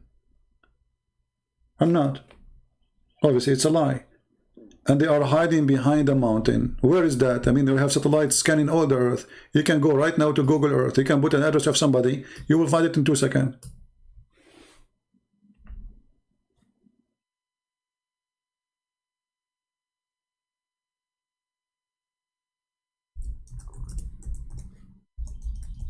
This story is a fiction story. You can find it in the Qur'an, chapter 18. When they say to him, put for us, make a dam between us and those creatures. Stupid story. And the dam is made from what? From iron and copper. By time it should be demolished anyway. Because don't you know that those metals, they rust? They will be demolished. And between two mountains, can they climb the mountains? What about airplanes? Can they go around the mountain? And you will say to me, now you did not answer me. So all the talk I did, still I did not answer you? It's a joke. Chapter 18 is one of the clear evidence that Muhammad is nothing but a fairy tale collector story for stories. He's an idiot. Right? I cannot call you for a very simple reason. If you go to Paltalk Help, it says mostly you are using a storing software, not validated. This is why you cannot call me. A guy before you cannot call me anyway. I have to call you. I tried to call you already twice. And I can show you. Here we go. Let me show you. I called you twice, but obviously, see it? And let me call you again. It says out call rejected. You see it? Why? And I send you the link so you can have a new software. And let me call you again. Here we go. In the front of your eyes. Hero. You are a hero, huh? Yeah, you are a hero. I wish I can get you for a snack. It says now you are not online.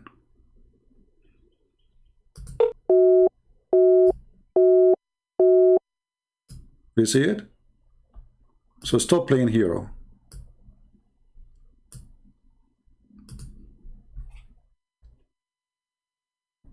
All of you are heroes. Trust me, I will not waste a chance to get a Muslim to call me, because we need a good laugh. Whatever you say is going to be hilarious. We know what you will say. Okay, we have a Muslim.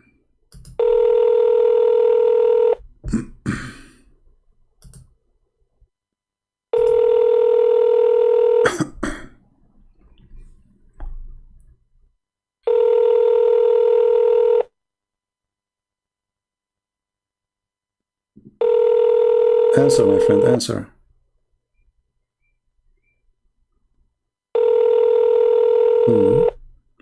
Call me and you will not answer.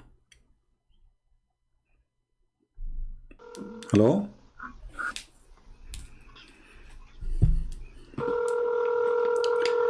Mute YouTube, please.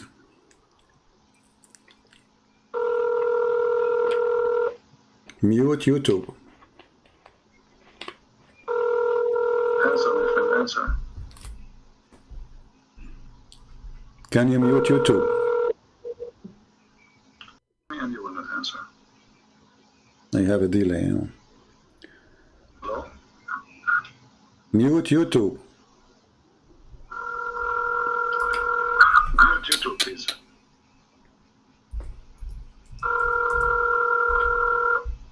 Mute YouTube.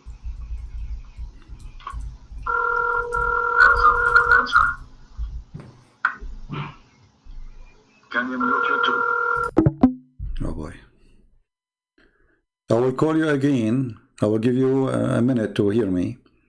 And I will call you again. Please mute YouTube.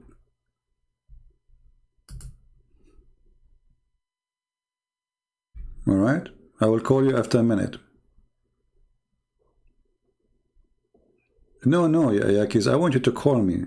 I cannot believe that I will not receive your majesty call. You are a genius, man. Isn't it you who says to me, are you asking me why Allah, his name is Allah? Allah knows best. You're a genius. I made you famous already. I put your text in the screen. Are you asking Allah why he called himself Allah? Allah knows best. That's what you said. So don't worry, we made you famous already. You are the genius of the genius. I mean, who's like you? Nobody. You are one of the kind. Let me see, what is your statement?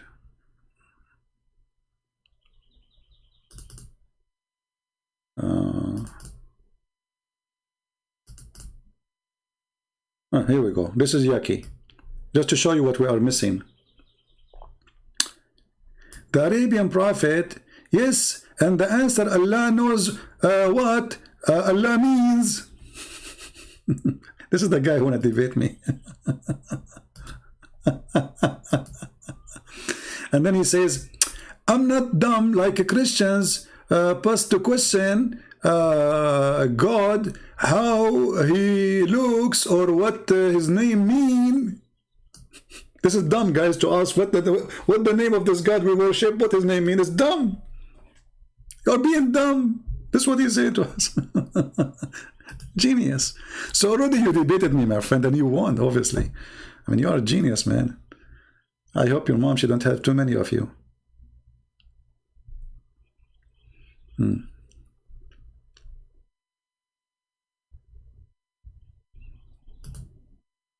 look what he said here. To question how God, how he look, or what name mean, or how he was born, or what he created us. Allah knows all of this. We'll definitely ask him in Jannah, inshallah. You will ask him in Jannah, inshallah.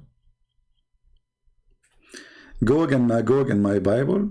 Well, Gog and Magog is a location, is not people. You are ignorant.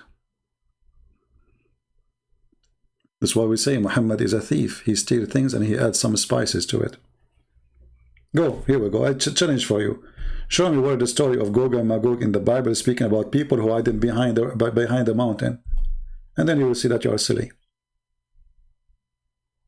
It's a location.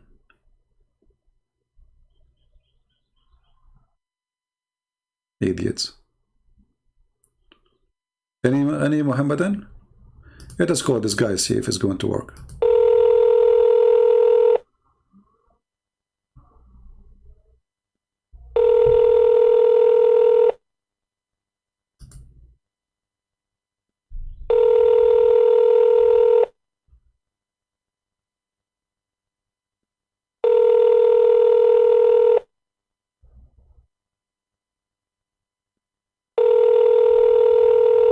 I think this guy, he lives in Afghanistan. His connection is hilarious.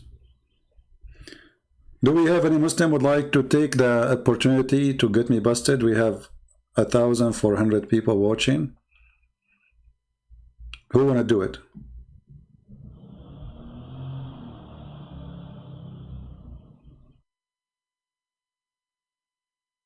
Anyone? Who is a Muslim? He have a good knowledge of Islam, so he can show us. Right?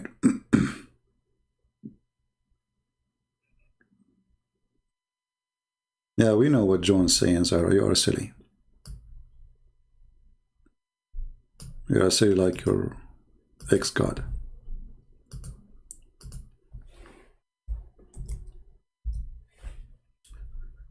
Anyone?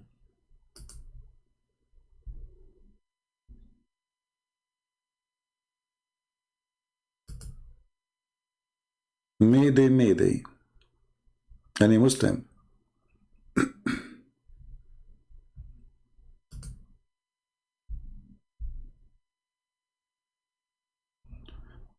Muhammad, he lived as a thief and he died as a thief.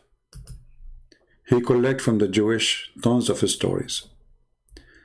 Some of it is true and most of it it's a lie. The stories of Gog and Magog is nothing but a legend. And this legend about people hiding behind mountains.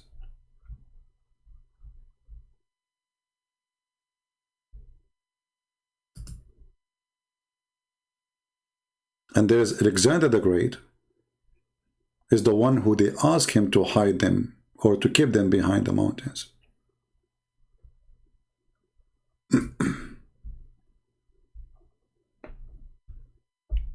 Anyone?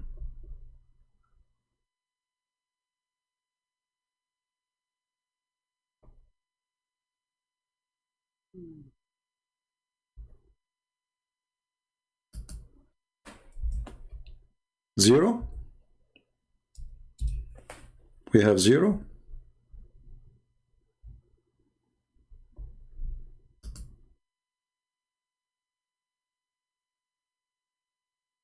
Interesting.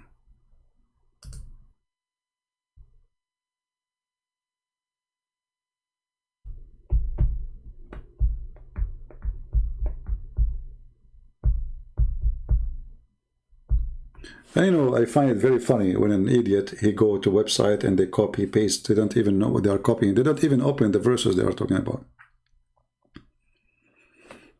Like this girl.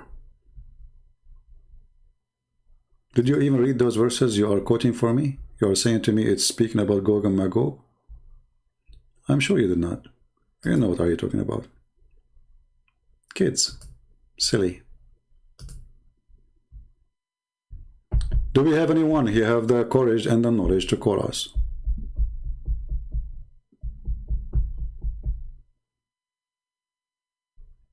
Anyone? Open challenge for the Abdul.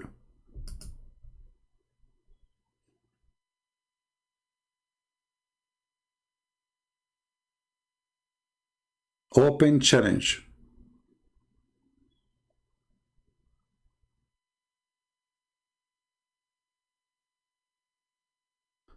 Why you don't bust some prophecies?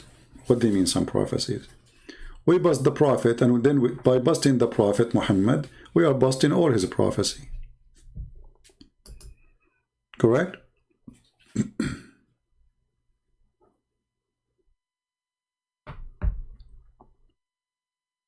You caught me lying? What? How you caught me lying? By quoting John 20? You are stupid. John 20 does not even mention what you are saying. You are a certified idiot. And let me open John 20 for you. Give me a second, hold on. And then people will laugh at you. This is John 20.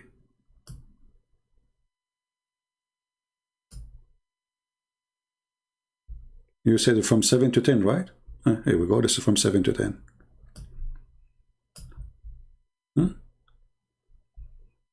Read it. Stupidity is amazing. Certified idiot. Do you want me to play for you the chapter too? I can play it for you. It's my pleasure to play the gospel. John 20. The first day of the week cometh Mary Magdalene early, when it was yet dark, unto the sepulchre, and seeth the stone taken away from the sepulchre. Then she runneth, and cometh to Simon Peter, and to the other disciple whom Jesus loved, and saith unto them, They have taken away the Lord out of the sepulchre, and we know not where they have laid him. Peter therefore went forth, and that other disciple, and came to the sepulchre. So they ran both together, and the other disciple did outrun Peter, and came first to the sepulchre. And he, stooping down and looking in, saw the linen clothes lying. Yet went he not in. Then cometh Simon Peter following him, and went into the sepulchre, and seeth the linen clothes lie, and the napkin that was about his head not lying with the linen clothes, but wrapped together in a place by itself. Then went in also that other disciple which came first to the sepulchre, and he saw, and believed. Okay. For as yet they knew. So, this is John 20, the one you asked me to read, from chapter 7 to chapter 10. Idiot. You don't even know how to quote a verse from the Bible, maybe. Do we have any Muslim who would like to say anything?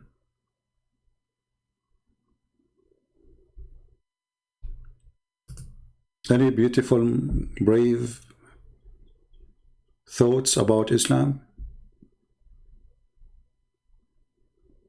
Anyone?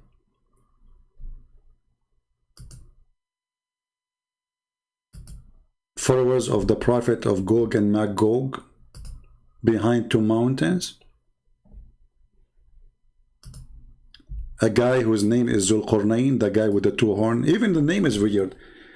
All of us, we know that the Roman, they used to wear a hat, have two horns. And there's a Syrian, he's a Syrian, not a Syrian writer. He wrote a book, a fiction book, about a man with the two horns, which is Alexander the Great. The stupid Muhammad, he made Alexander the Great a prophet of Allah, a messenger of Allah, and he found where the sun set and where the sun rise. The story in front of you. And the Muslim, they try to deny that this is Alexander the Great.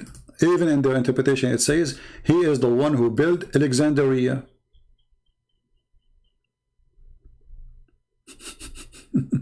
Question, who is the one who built Alexandria? Brother, it's not Alexander the Great. So why it's called Alexandria?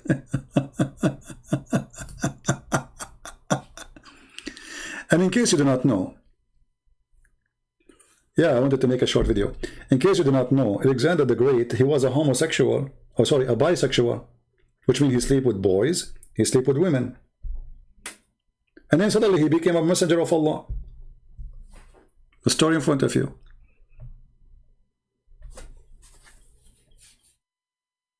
Gog and Magog.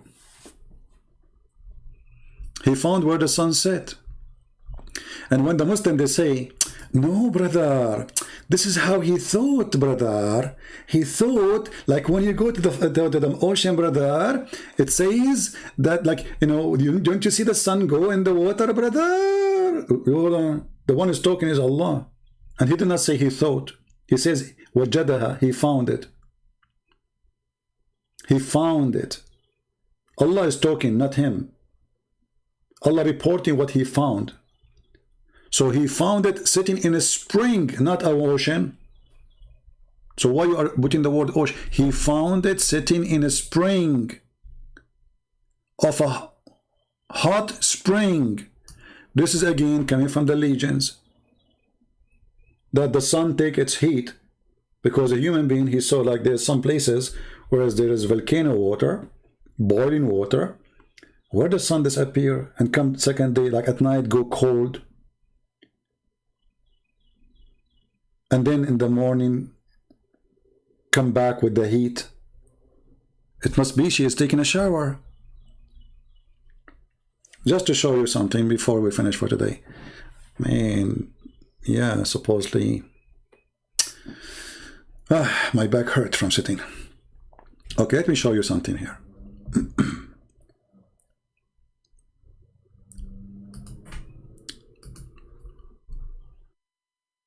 Oh boy.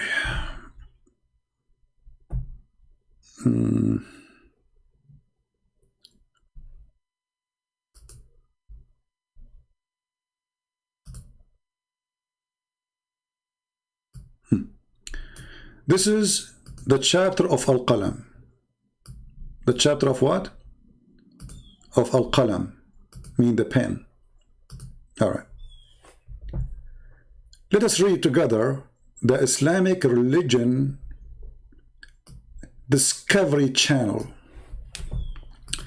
And from his narration and the authority of Ibn Abbas that he said regarding interpretation of Allah saying Noon.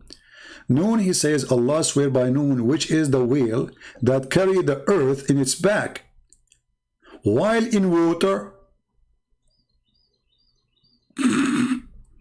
and beneath which is a bowl, and under the bowl is the rock, and under the rock is a dust, and none knows what is under the dust save Allah. Look here, the mystery, like here is a mystery. Sorry, we cannot tell you more. So now we discover that the earth is carried by a whale. His name is Noon. Noon in the top of the bowl, bowl in the top of a rock, rock in the top of a spring of water. The name of the whale is Luwish, not Luwish Farrakhan. This is different Luwish. And it said his name is Lautaya. The name of the bowl is Bahamut. And some they say Tahad al-Ahud or Liwana. And the whale is in the sea called Adwad. And it's like a small bowl in a huge sea. The sea is in Hollywood water or rock, whereby there's 4,000 cracks. I believe strongly the one who come with this is the one who have 4,000 cracks in his head.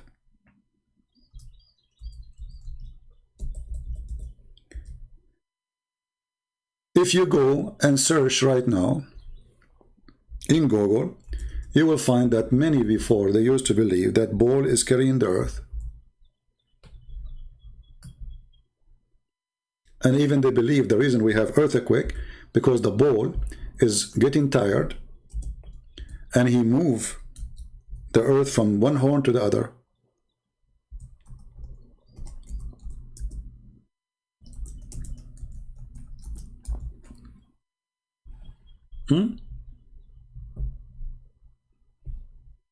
This is very ancient stories, you know.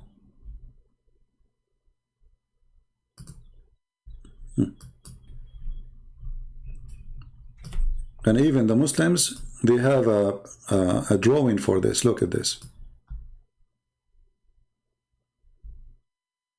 This is the whale. You see the whale? This is the bowl. And this is the earth. And this is your book. Nice to meet you. Another Islamic book. This is the earth. This is the bowl. This is the whale. And this is the dish of the water.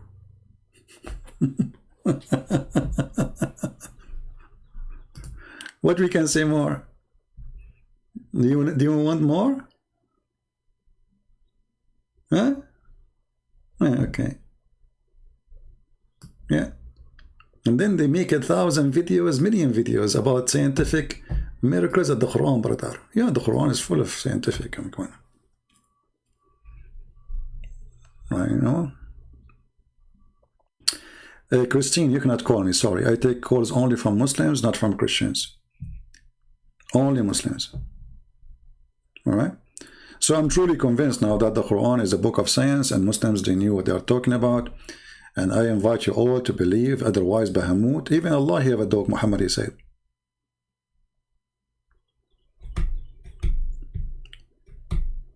Anyone? Add this to my book. It's not in my book? I thought it is. No? Anyway, I'm writing actually a book. I'm working it for many years now actually. But because I'm not giving it, you see, this YouTube, this crazy YouTube is taking too much of my time. Like now I finish, I need to go and make a walk, like do a walk, do some sport. My back is frozen, you know, like you have to walk, do some physical stuff. And this YouTube thing take too much energy, you know. I need to stop coming here for some time so I can focus more in my books. But in the same time,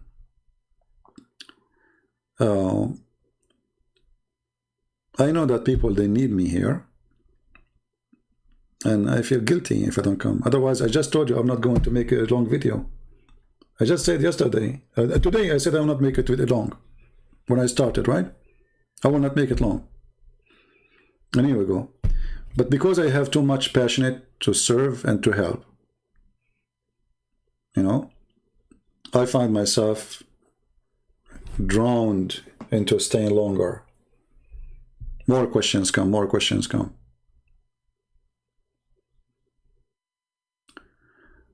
Yeah, I know. Muhammad, he stole, all his religion is collection from here and there. Like some from the Hindus, some from the Christians, some from the Jews, some from Sabian, you name it, whatever ideas around him. Like the story of the seven sleepers, the story of the people of the cave, the story of this Suleiman walking and talking to the ant. This is all the story of Suleiman. You find it in the Legend of the Jews.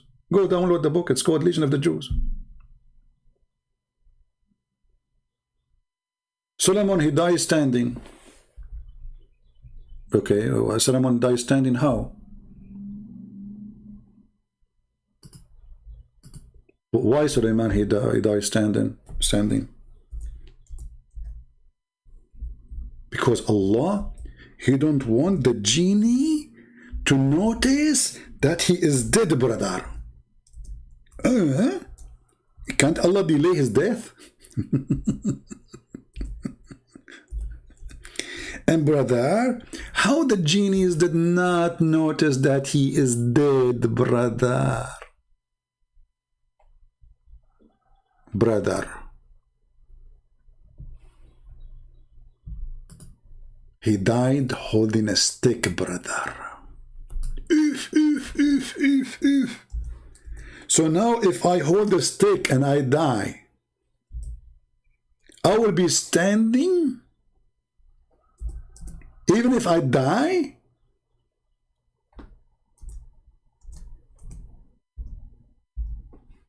Look at this amazing book, brother. Oh. and here, by the way, what make it more horrible, this is Qur'an, this is not tafsir. I mean, it's so clear. So when we decreed death on him, for him, Suleiman, nothing informed them, the genie, of his death except the little worms of the earth who kept chewing slowly his stick. I curse you, worms. You are chewing the stick of Suleiman. I mean, aren't you ashamed of your snack? So the guy now, Suleiman, he died standing. He's dead for a year. If you go and read the interpretation of Ibn Kathir, you will see it says he was dead for a year. A year. And nobody noticed that Solomon is dead. Brother, don't you think this is too big of a lie? Let us go to Ibn Kathir, because they will say to you, he's lying, It doesn't say that, you know. Chapter 34, verse 14. Let us go to Ibn Kathir. Read carefully and love.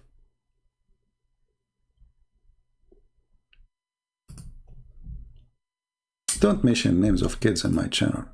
Bring men to me. Men only. They're kids. This is Ibn Kathir. This is not a Christian prince saying this is. I have nothing to do with it, you know. I'm just showing you what Muslims believe. Read carefully. Where is the story? We chose the wrong verse. Hold on.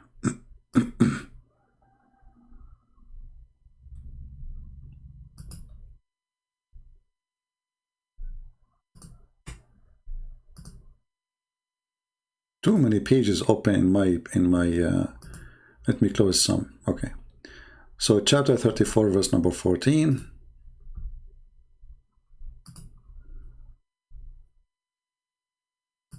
Read and laugh.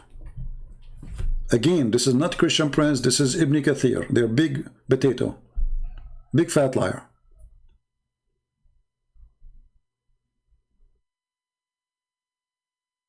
What is the story?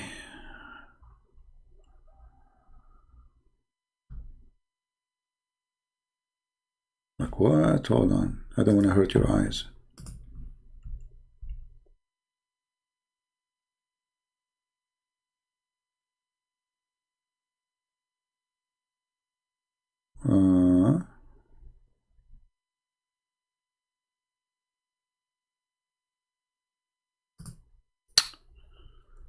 Okay, it's taking me to the wrong. I don't know what's wrong with the website. Hold on, let me do it again.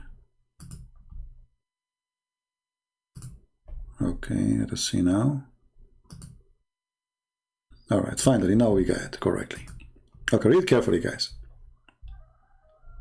Allah tell us how Sulaiman, peace be upon him, died and how Allah concealed his death from the jinn who were subjugated to him to do labor.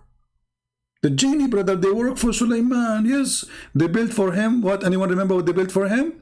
They built for him a synagogue, and they built for him statues. I thought the statues is haram. That's what the Quran says.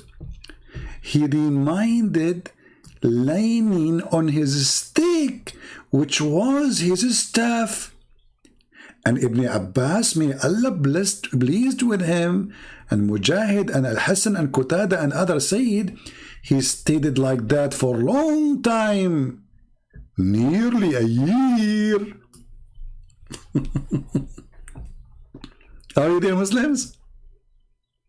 This is a religion? The guy, he died standing, leaning on a stick for a year. Okay, brother, what happened after 1 year? What happened? Tell us more. The story, brother, continue. Okay, get your candies. Okay, now if you listen carefully, I will tell you the story and you sleep right away. Don't forget to brush your teeth before you sleep. Okay? Okay. When the creatures of the earth, which was kind of warm, ate through the stick, brother, it became weak and fell to the ground. True story.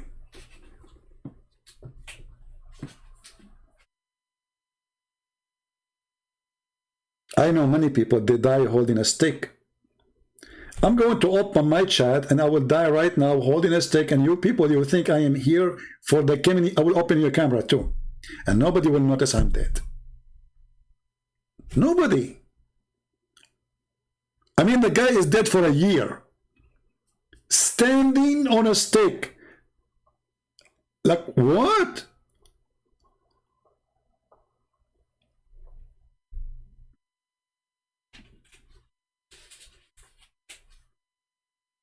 And then those little worm. Why you don't get a treated piece of wood from Home Depot, you idiot? So the worm will not. And why you are waiting? Why Solomon is using a wood stick? Use gold. Will not rust, and the worm will not eat it. And then he will stand until now. So the guy is a king. He have an army. He have ministers. He have wives. He have servants. He need to eat. Nobody noticed that the king is dead because he was standing. You go to the room. Your Majesty, do you want to eat? He don't answer. He's doing yoga. His wife, honey, look at this new clothes I dressed for you. Honey. Oh, he's doing yoga. Okay. She comes second day. Honey, look, I got a bikini for you. He's not answering. Okay. A week after. He's not. Honey, are you striking or something? You don't want to eat? Honey, don't you feel like you want to go to the bathroom? You are standing there forever. 10 days pass and you are not moving. Nobody. The minister, the prime minister coming to talk to you. Your Majesty, we have an enemy in the borders. What we shall do? Are you there, Your Majesty? Oh, His Majesty is meditating. He's reading the book of Zakir Naik. A year, you liars. I mean, come on, like make it 2 days. I mean, come on, let make it like something we can swallow. And what is the purpose of this? So the genie will not notice that he is dead until they finish the work. Why Allah don't make him stay until he, okay, why Allah don't make him stay alive until they finish the work? So look, Allah is deceiving the genie. He wants them to believe that Solomon is still alive.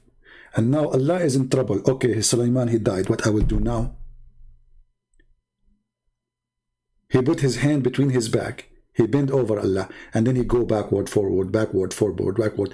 What I will do? I got it. I will make him stay like this on the stick.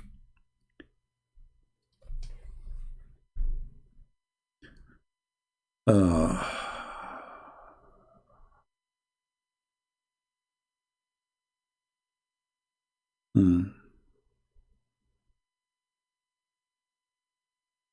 Any Muslim?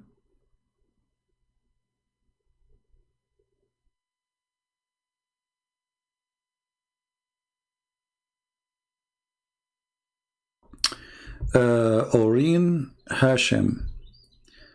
My friend, I mean, any verse you quote for me. Why you don't call me Hashim so we can laugh together?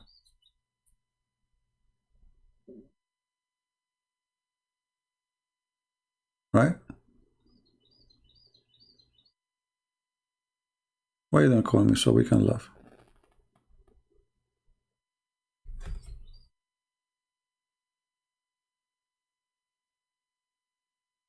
Any Muslim would like to call me right now and show me something scientific in the Quran, I will be happy to take your call immediately, even though I'm here for many hours.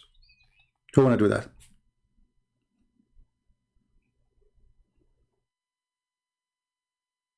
Any Muslim? Last call before I go, because it's, you know, I can't stay really longer than this. Anyone?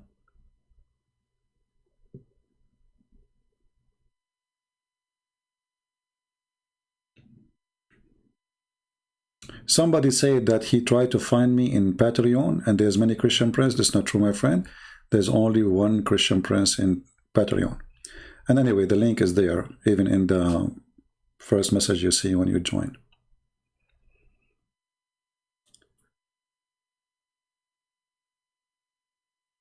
Anyone? All right. So I want to say thank you guys for being here.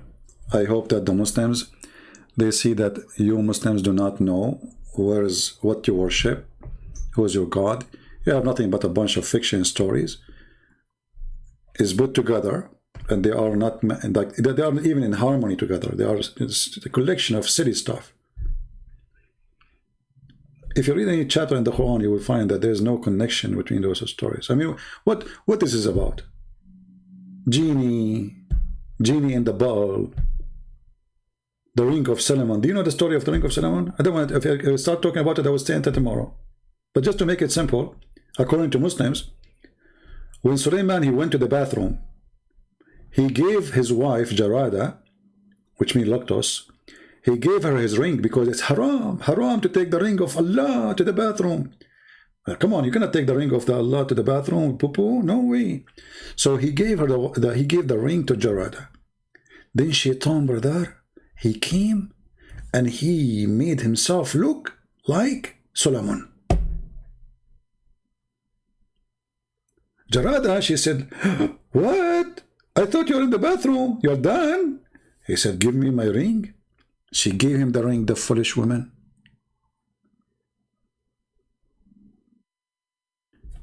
The Shaitan, he put the ring in his hand, and right away he became the king.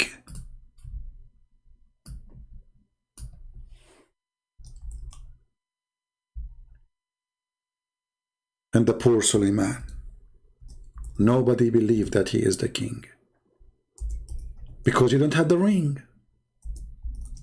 And the one who has the ring is the Lord of the Ring. And now we knew where the movie The Lord of the Ring is coming from. The Lord of the Ring.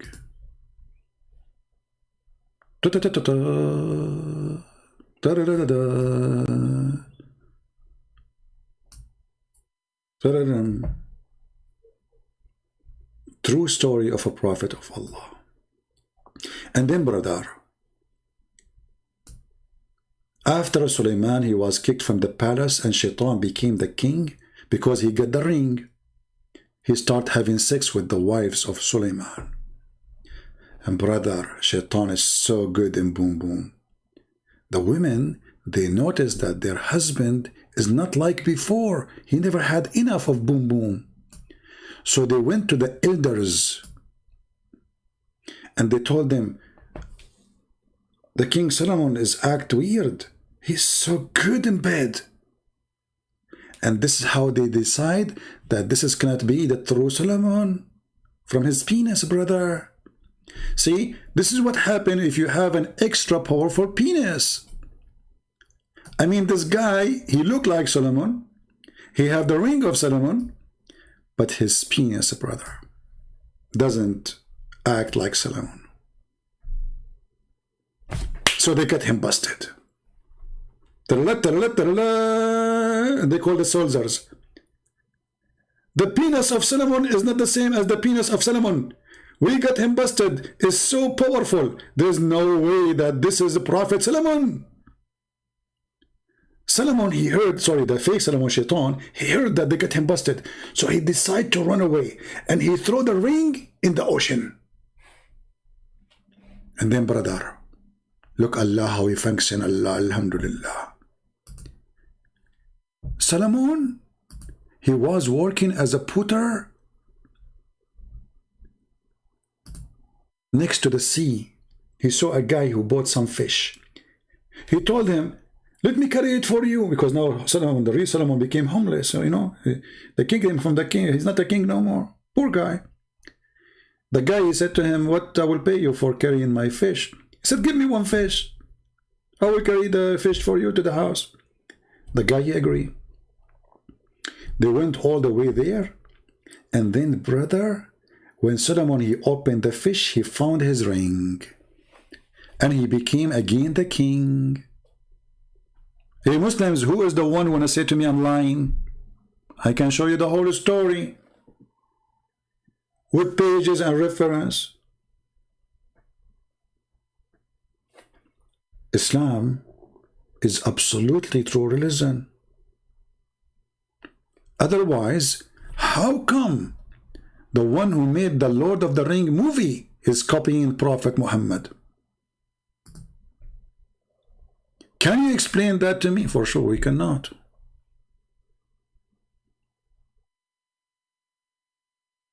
And look like Suleiman, his life is full of tragedy. I mean, look at this. He dies standing.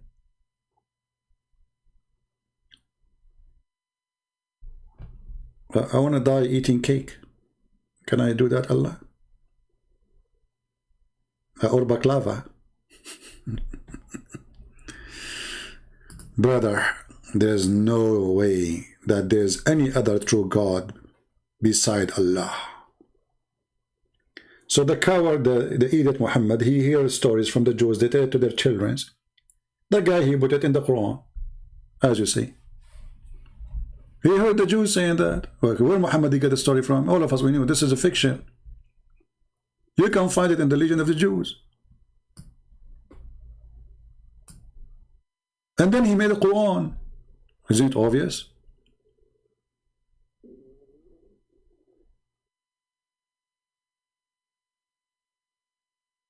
I know, like each one of you who want to die doing something, depending on who you are, but obviously it's not good to die as a king who loved by Allah, because you will die standing, you know.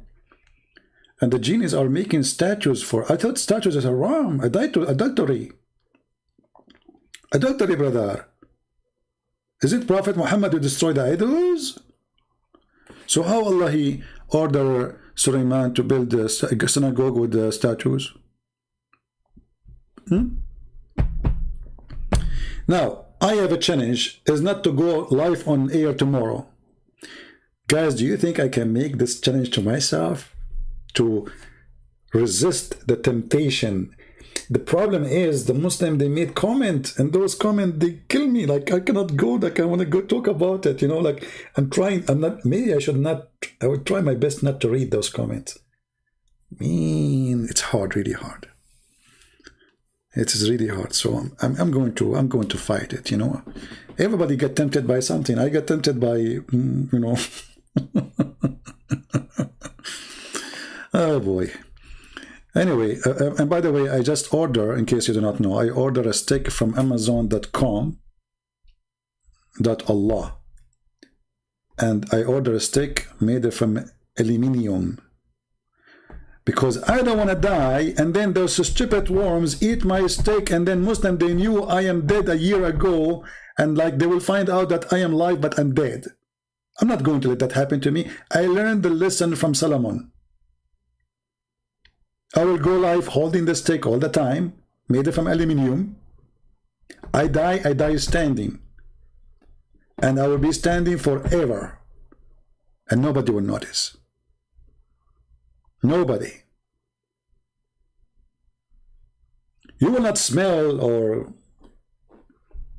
decay and your body fall apart and your body start farting after you die. Nobody will notice, brother. Because you are holding a stake, brother.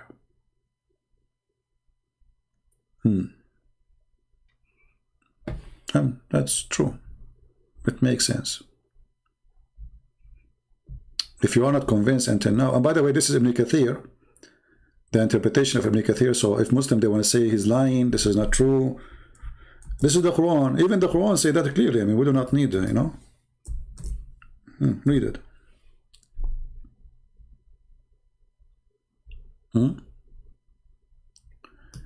Yeah, I will try not to come tomorrow. I will try, but I cannot promise you, you know. I wish. Actually, I'm going to take a vacation and I'm going to go to the mountains where there's no internet. This is the only way I can stay away from you guys. I know you hate me and you want to get rid of me. It's okay. I understand the situation. You know, I don't blame you at all.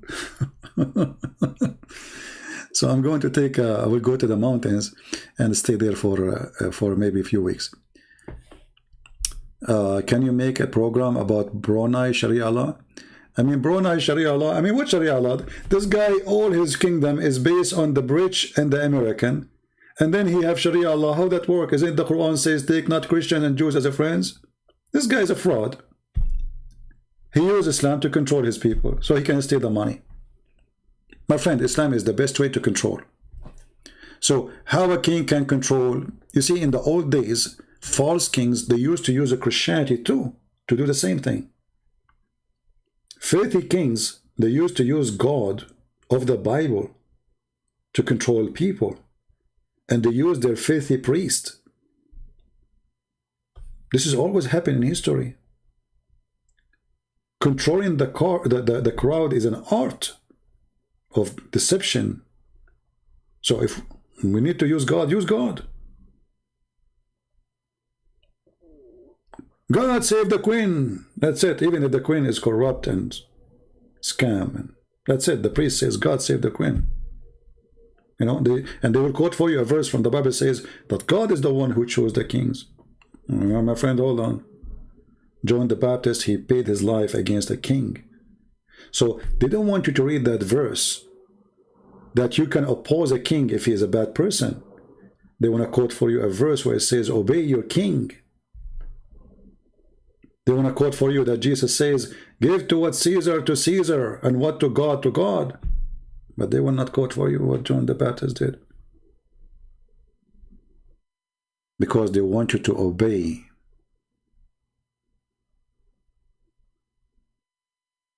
Not to oppose. They use God. Those fraud priests. The same as the fraud Muhammad. The devil, my friend, he changed his uniform. But he never changed inside.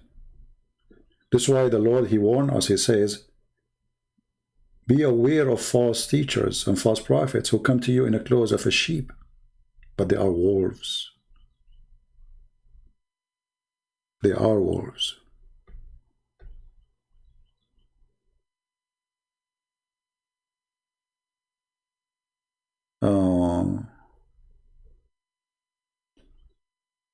And this is why, you know, we as a Christians, we should examine the person is if he fit to listen to or not. If you go to most, sadly, you know, most of those who teach in churches today, they avoid the most important topics in order to keep their job. They're afraid of government. They're afraid of, you know, afraid of saying the truth, as simple as that. We don't have John the Baptist who said to the king, you are a fraud. You cannot do that. We don't have those people. Maybe they exist here and there, but trust me, those people will not be shiny. They will cover them. They will try to hide them. They will try to bury them alive. If a person try to be decent all the force of evil will be against him.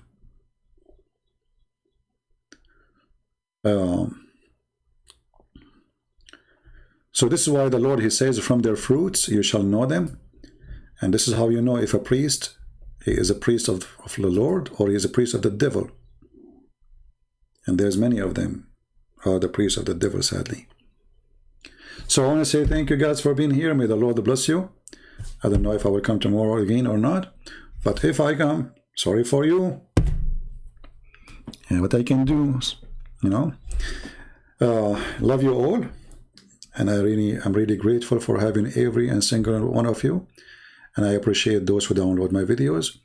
And I heard bad news about people flogging the videos of my video because simply download the video of my video from them. My friend, if you add a subtitle to the video, does not make it yours. And if you are a servant of God, then you should be asking people to download the video from you. If you don't agree to let people download in your video, which you are the one who translate, then I tell you, don't download my videos. Otherwise, I might flag you myself. The video we make is for everybody. For everybody. If you are here a person who's trying for you, you have your own ego, like, you know, my videos. I don't know you, you don't know me.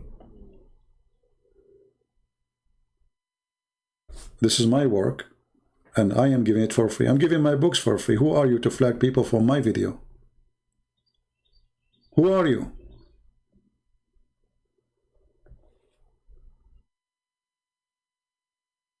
This is why we say there's people, they are Christian by names, and there's Christians who really, they believe in Christ. If you believe in Christ, you serve, and you don't wait for return. You don't wait for people even to subscribe to you. You are doing it because you believe it's true. It is good to do. Not because you believe there is something will come back to you from it. So be a servant. The Lord, he says, you cannot be a master unless you become a servant. Be Christian. Don't worship the word me. Let your brother download the video. Encourage him to do it. And if you want people to know about your channel, make a logo, put your etc. So whoever copied the video, still he can see it's yours. It's you who add subtitle. Let us be good as our Lord, he asks us to do. Be holy like your Father. Thank you. God bless you, and see you soon again. Christ is Lord. Islam is false, and we prove it every day. Take care.